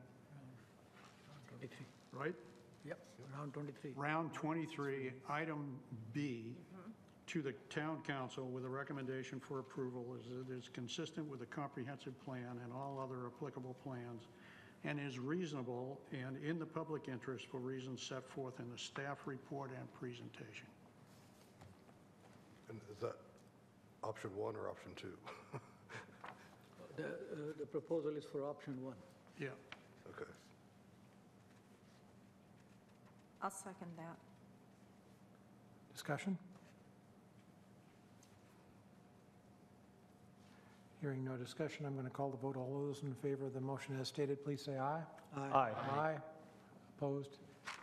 That No. motion- oh, that motion carries 8-0. 8 to 1. Or 8 to 1, excuse me. We're getting late. You need to listen to what I mean, not what I say. Yeah. It's getting late. Okay, and we'll move on to LDO round 23, item H3. Item H3 addresses RV, trailer, and boat parking on corner lots. Specifically, this amendment would treat side yards or corner lots, side yards on corner lots, just like the front yard, and would not allow RVs, boats, or trailers to be parked between the front or side of the residence and the street. This is a picture of a situation that we shared with you at our work session, though, which we ran into between the public hearing and your work session last month. And this picture does a good job of illustrating the problem that the proposed amendment is seeking to clarify, namely not allowing RVs and trailers to be parked between the home and the street on the side of a corner lot. The homeowner in this situation asked an interesting question, though, while we were at the site. In particular, they wanted to know if they could install a gate on their fence and then just back the back the RV into the backyard, with the idea that the 6-foot fence and the crepe myrtles would largely screen it from the view of the street. This led us to, as we came to the work session with you, the situation basically posed the question, could boats, trailers, and RVs be allowed in side or rear yards between a residence and an adjacent street if certain screening criteria were achieved? In response to staff sharing this scenario at the work session, at the board's work session on August 20th, the board discussed allowing boats and trailers and RVs to be parked in side or rear yards on corner lots adjacent to between the principal building and the street if the view was screened with a minimum of a 6-foot opaque fence plus up to an additional 2 feet of fence height and or evergreen trees sufficient in height to obscure the view of the total height of the trailer, boat, or RV. At the board meeting, which immediately followed the work session, the board recommended approval of item H3 without clarifying whether the board was recommending the material included in the original staff report or the revisions that were discussed in the work session immediately prior to the meeting and that were presented in the staff presentation. And it was late, and we didn't get that clarification from you at the time. So we're back tonight and would like to get that clarification. We have included these revisions in the recommendation that's in your staff report tonight. And we would recommend that you recommend this change with those changes, those screening criteria that would allow the parking on the side of corner lots if the appropriate screening criteria were achieved. Can you show us the recommendation for, is this the right recommendation on the No, screen? that's a home occupation recommendation. This is a home occupation. Oh, I'm sorry. There it is. See, Okay. it's back to being late. Sorry about that. Oh, okay, thank you. This is the correct slide. Once again, it's late, right? Okay, that's right, thank you. So this is Again, this is something we looked at during our work session, and I think we just went a little quick during our meeting. So what did we approve? I mean, what's the text of what we approved? Because, That's, I mean, my understanding of Robert's rules is that we can't just reapprove a motion we've already approved. we're asking you to amend your previous recommendation. I think that'd be the cleanest. We're assuming that since no reference was made, that your previous recommendation probably referred to the staff report, which did not include this additional screening option. And so we're asking you to consider amending your previous recommendation on LDO Amendment Round 23, Item H3, to incorporate screening provisions applicable to boats, trailers, and RVs, and then forward to the Town Council with a Michelle, recommendation of to- approval. To help you, we've got a very specific set of language that we've been asked. Well, right, but what I hear us saying is that somebody on our board made a motion as the staff report was written, and now the staff has come back, and they didn't like the way that they had it written, and they want us to redo the motion. Am I misunderstanding that? Is that what's happening? Actually, that's not correct. Okay. What we're doing is bringing back material that you discussed at your work session before you made your recommendation, and it's the same material that was reiterated in the staff presentation that night. And when you made your recommendation, it wasn't clear whether you were referring to the written material that was in your staff report or the verbal presentation that resulted, that reflected your discussion at the work session. We'll have to make a note in the future to not do the work session on the LDO amendments at the same night we're making the recommendation. I think this is where the confusion occurred. But it's not clear. The items that are being discussed here, the performance criteria that you see at the bottom here on this slide, were discussed at the work session, were mentioned and incorporated in the staff presentation, but your recommendation was silent as to whether or not they were incorporated in your recommendation. Who made the motion? The original motion? I believe that Mr. Rogers did. So I think just to restate, make sure I have you're looking for clarification of if what was meant was not to incorporate these things, then the motion that was made was sufficient or needs to be clarified in that. Or if it was intended to do these, whatever the board's preference is, then you need an amendment.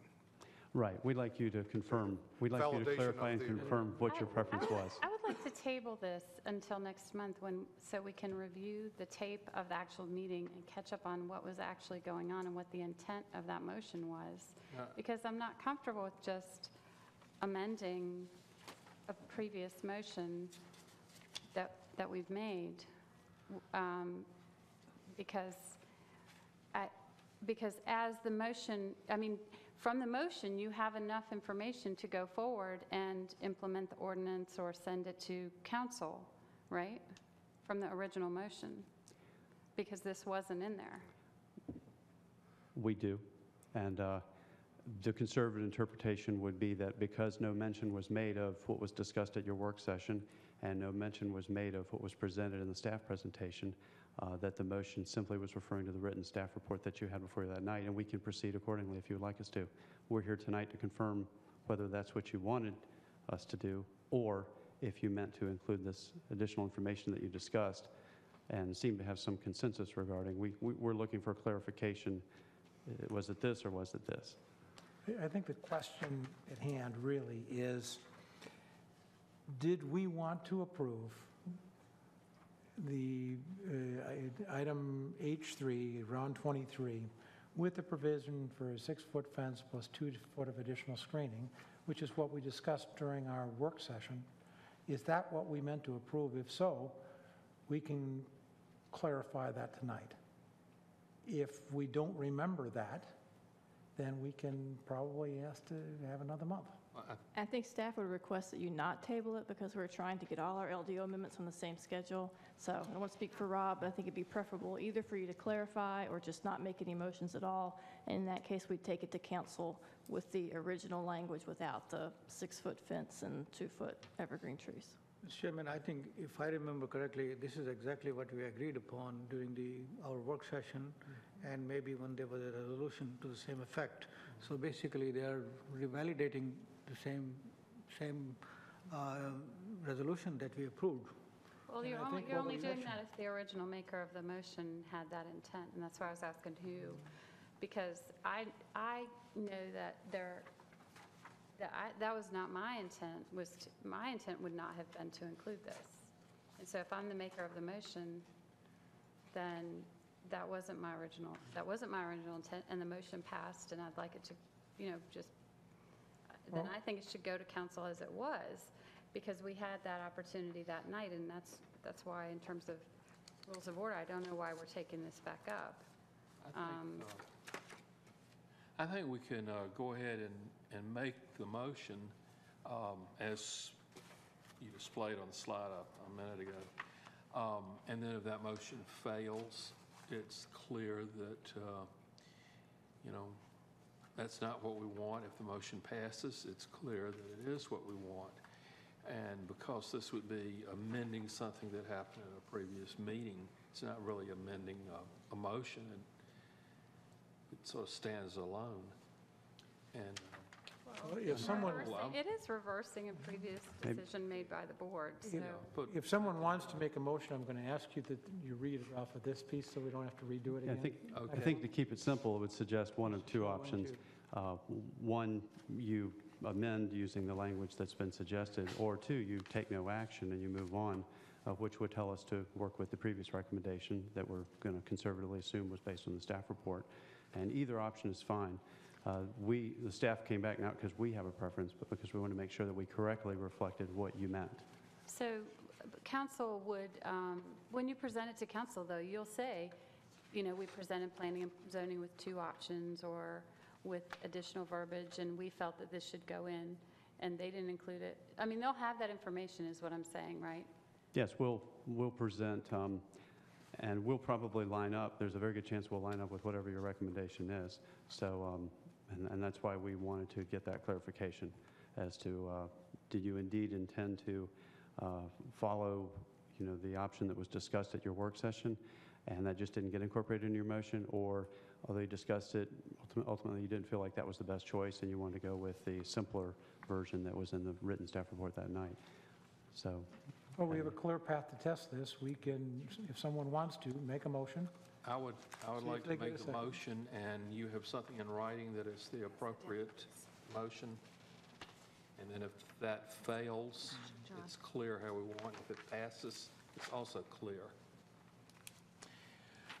I move that the board amend its previous recommendation on LDO Amendment Round 23, Item H3, to incorporate screening provisions applicable to boats, trailers, and RVs, and forward to the Town Council with a recommendation for approval as it is consistent with the comprehensive plan and all other applicable plans, and is reasonable and in the public interest for the reasons set forth in the staff report and presentation.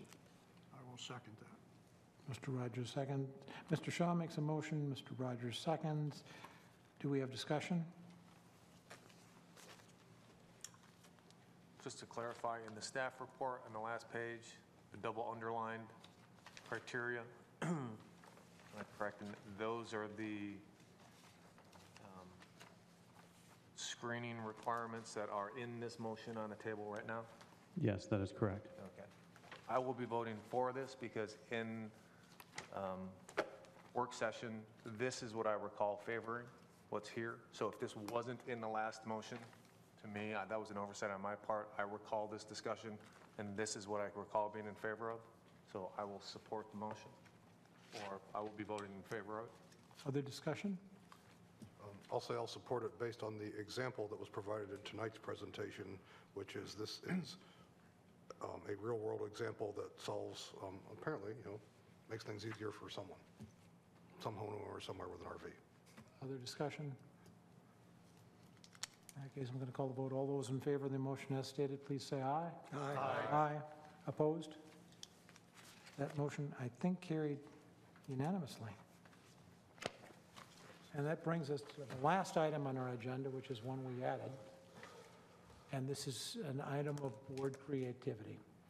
We're going to be given an opportunity to deliver our annual report in a different fashion than we historically have.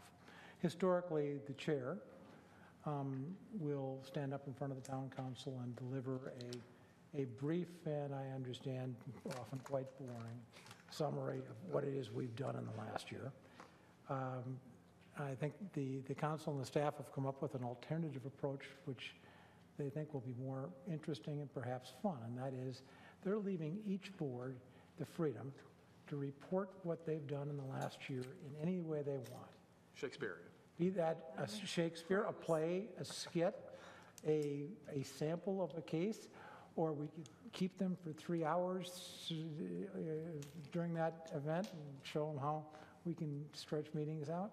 We have a great deal of flexibility.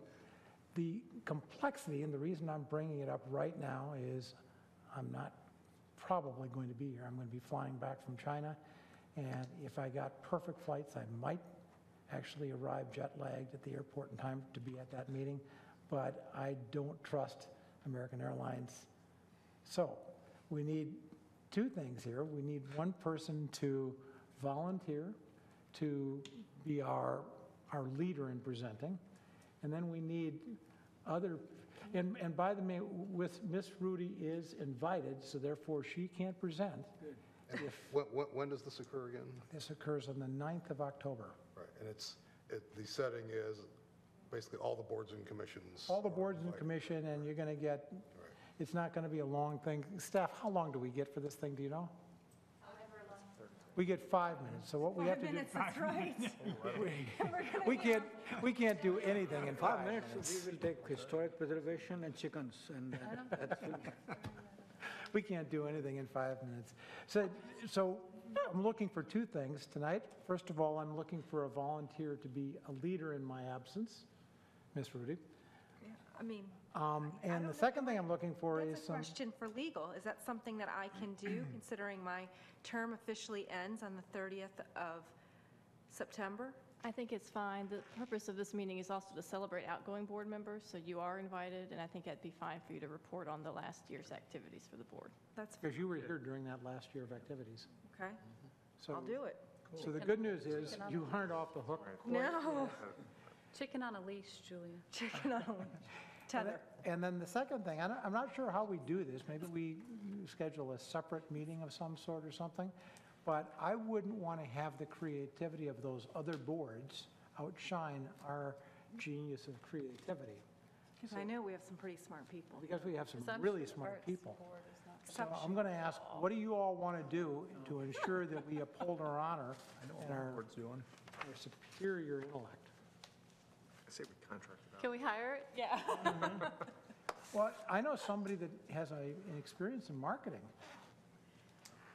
And I don't want to make this complicated, but technically, if you want to discuss it past this meeting, you would need to do a special called meeting and work through Shelley or... That's why I wanted to have it on the agenda tonight, because I understood we were going to get into that box.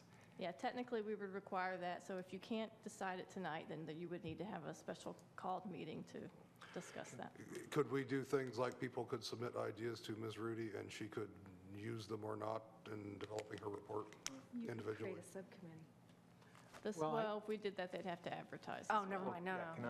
I, on that, two things. I will be out of town on October. I think Al, you and I touched base on this at our work session. October 9th is a Tuesday, and I'm headed to a conference out west. And if everything's a public meeting, I mean, say we wanted to get together to rehearse. Say we did want to be very creative and do some whatever it may be. Have to call a meeting. That's a And you public could meeting. do that, we would just have to notify, we'd have to put a notice out, and the public would be invited to your Public will be rehearsal. invited. Okay. What kind of notice do we need to give the public that we're going to be 48 embarrassing hours, ourselves on a... we require 48 hours notice of special meetings. It'd It be a wouldn't be very anything in the special newspaper or anything like that. It would just be, up on our Posted. website and up on the board out down front. Ms. Rudy, I am here until a week from Saturday. I'm more than happy to help with this thing before I drop off the end of the final. I'm happy to help too. Yeah, and since I'm out of town, I'll be happy to help with all the prep and all the rehearsal there is, but Don't assign me a role. Okay, since I expect that this is going to be a meeting, the easiest way to do that is to poll folks tonight and find out when we could have a meeting with a specific objective of putting together our creative annual report. Oh, my golly. Mr. Chairman, will this be a formal meeting for which attendance is mandatory? If you don't, you will be considered as an absent. You already want to skip Three and of you them, don't because know I've when been the punished meeting is? before. I think this would not count toward our attendance. I can't say for sure. Well, We'll our look work at that. sessions don't count for attendance, so this is just going to be a work session. You Work could sessions call do it, they count. do count. Work session scheduled for October 1st for the Parks and Rec master plan update. Just not been able to get it out to you guys yet. Okay, well, the bad news is I'm not going to be here for that one either. That's already scheduled, so it's going to happen. I won't be there. Al, they do count toward our attendance. Pardon me? Work sessions do count toward our Yes, attendance. I do. I do. Formal meetings too. Well, is there any date that you all would be willing to commit to a work session within the next couple weeks? It would seem that just to move things along, Yes. some of us are free on at least some Mondays. The 24th? 24th. Right. We have a proposal suggestion for the for the 24th. Now, Ms. Ruth, That's tough for me, the 24th. now, I want to be clear here. This is my 35th wedding anniversary, and Okay, I'm here with you. well- 17th. I do hope they turned off the TV camera. 17th. No, No, it's going on. it's going. Yes. Oh, it is? Yes. Outstanding. But now everybody knows it's your anniversary, so happy So anniversary. happy anniversary. How about the 17th Thank you. of September? Yes, let's Yes. all wish Al Is that and good? Pamela Swanstrom a happy 35th 17th? Let's anniversary. do the 17th. 17th. 17th? We agreed to a work session on the 17th to put together a plan. Does that Yeah, give if it's staff in the- sufficient time Yeah. to? I think it should. Staff will need to find a room for you, and then they'll have to We'll take the notice stage at it. the Cary Arts Center. Yeah. We'll work on that. And if you would like to say 6:30, then staff can be planning for that and find a room. Does that work? And you can get all the notifications done in that. Did we get clarification on whether we're allowed to email Julia suggestions? I think that's fine as long as there's no back and forth discussion. Okay. Correct. And you will let us know what room, right? Did you agree on 6:30 or 7? 6:30, September 17th, which I think is a Monday, right? A week from today. That case. I don't think we need to vote on that, right? Nope. What we do need to vote on is adjournment. Anybody want to make a motion? I would like to say something first, if I may. And I'd like to take the opportunity, I'm stepping down, which I know most of you know, and I do want to say it's been an honor and a pleasure to serve the town of Cary for the past year. I really wish I had more time to dedicate. I had a change in job status, as everybody knows a little bit too. But I do want to say it's been great to work with all of you. You guys are highly professional. You represent the town of Cary well. Staff has been exemplary and highly technical and highly dedicated to the town as well. And I do want to thank everybody for doing what you all do. And I wish I could be a part of it longer, and I'm disappointed I cannot be, but I hope I get the opportunity to do this again in the future. So, thank you. And you just reminded me of something I wanted to do, and that is I wanted to thank Ms. Rudy, who has, the only reason I haven't messed this role up as chair is because of the person sitting to the right of me, who has ensured that when I stray from the path of righteousness, she gets me back in line. And so I wanted to personally say thank you and congratulations on, with Six and a half years. 6.5 years of service on this board. Thank you very much. My pleasure. We'll miss you. And while we're at it, before we adjourn, since you brought it up, I think we want to wish Al and Pamela Swanstrom a happy 35th wedding anniversary. Oh, now it's, Who spent now his it's in the anniversary here. minutes. That's Great. Thank you. And if only Since we'd you brought known, it we up. could have come up with some creative way of Celebrating. celebrating, Yeah, that, see, that's, communicating that, a song or uh-huh. something in Chinese, maybe. Yeah, we need a motion to adjourn. We need a motion to adjourn, motion please. to adjourn. We have a motion to adjourn. Do we have a second? All those in favor say aye. Aye. Aye. Who's the second? Mr. Knapp.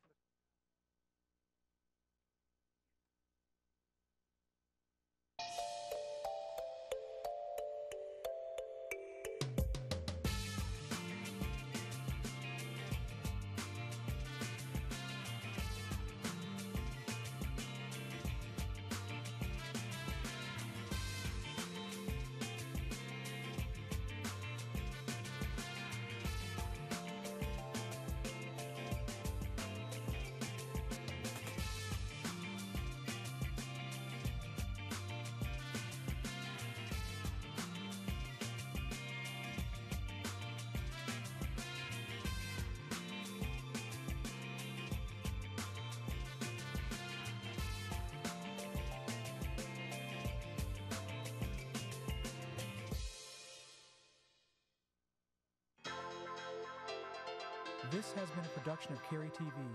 Visit the Town of Cary's website at townofcary.org.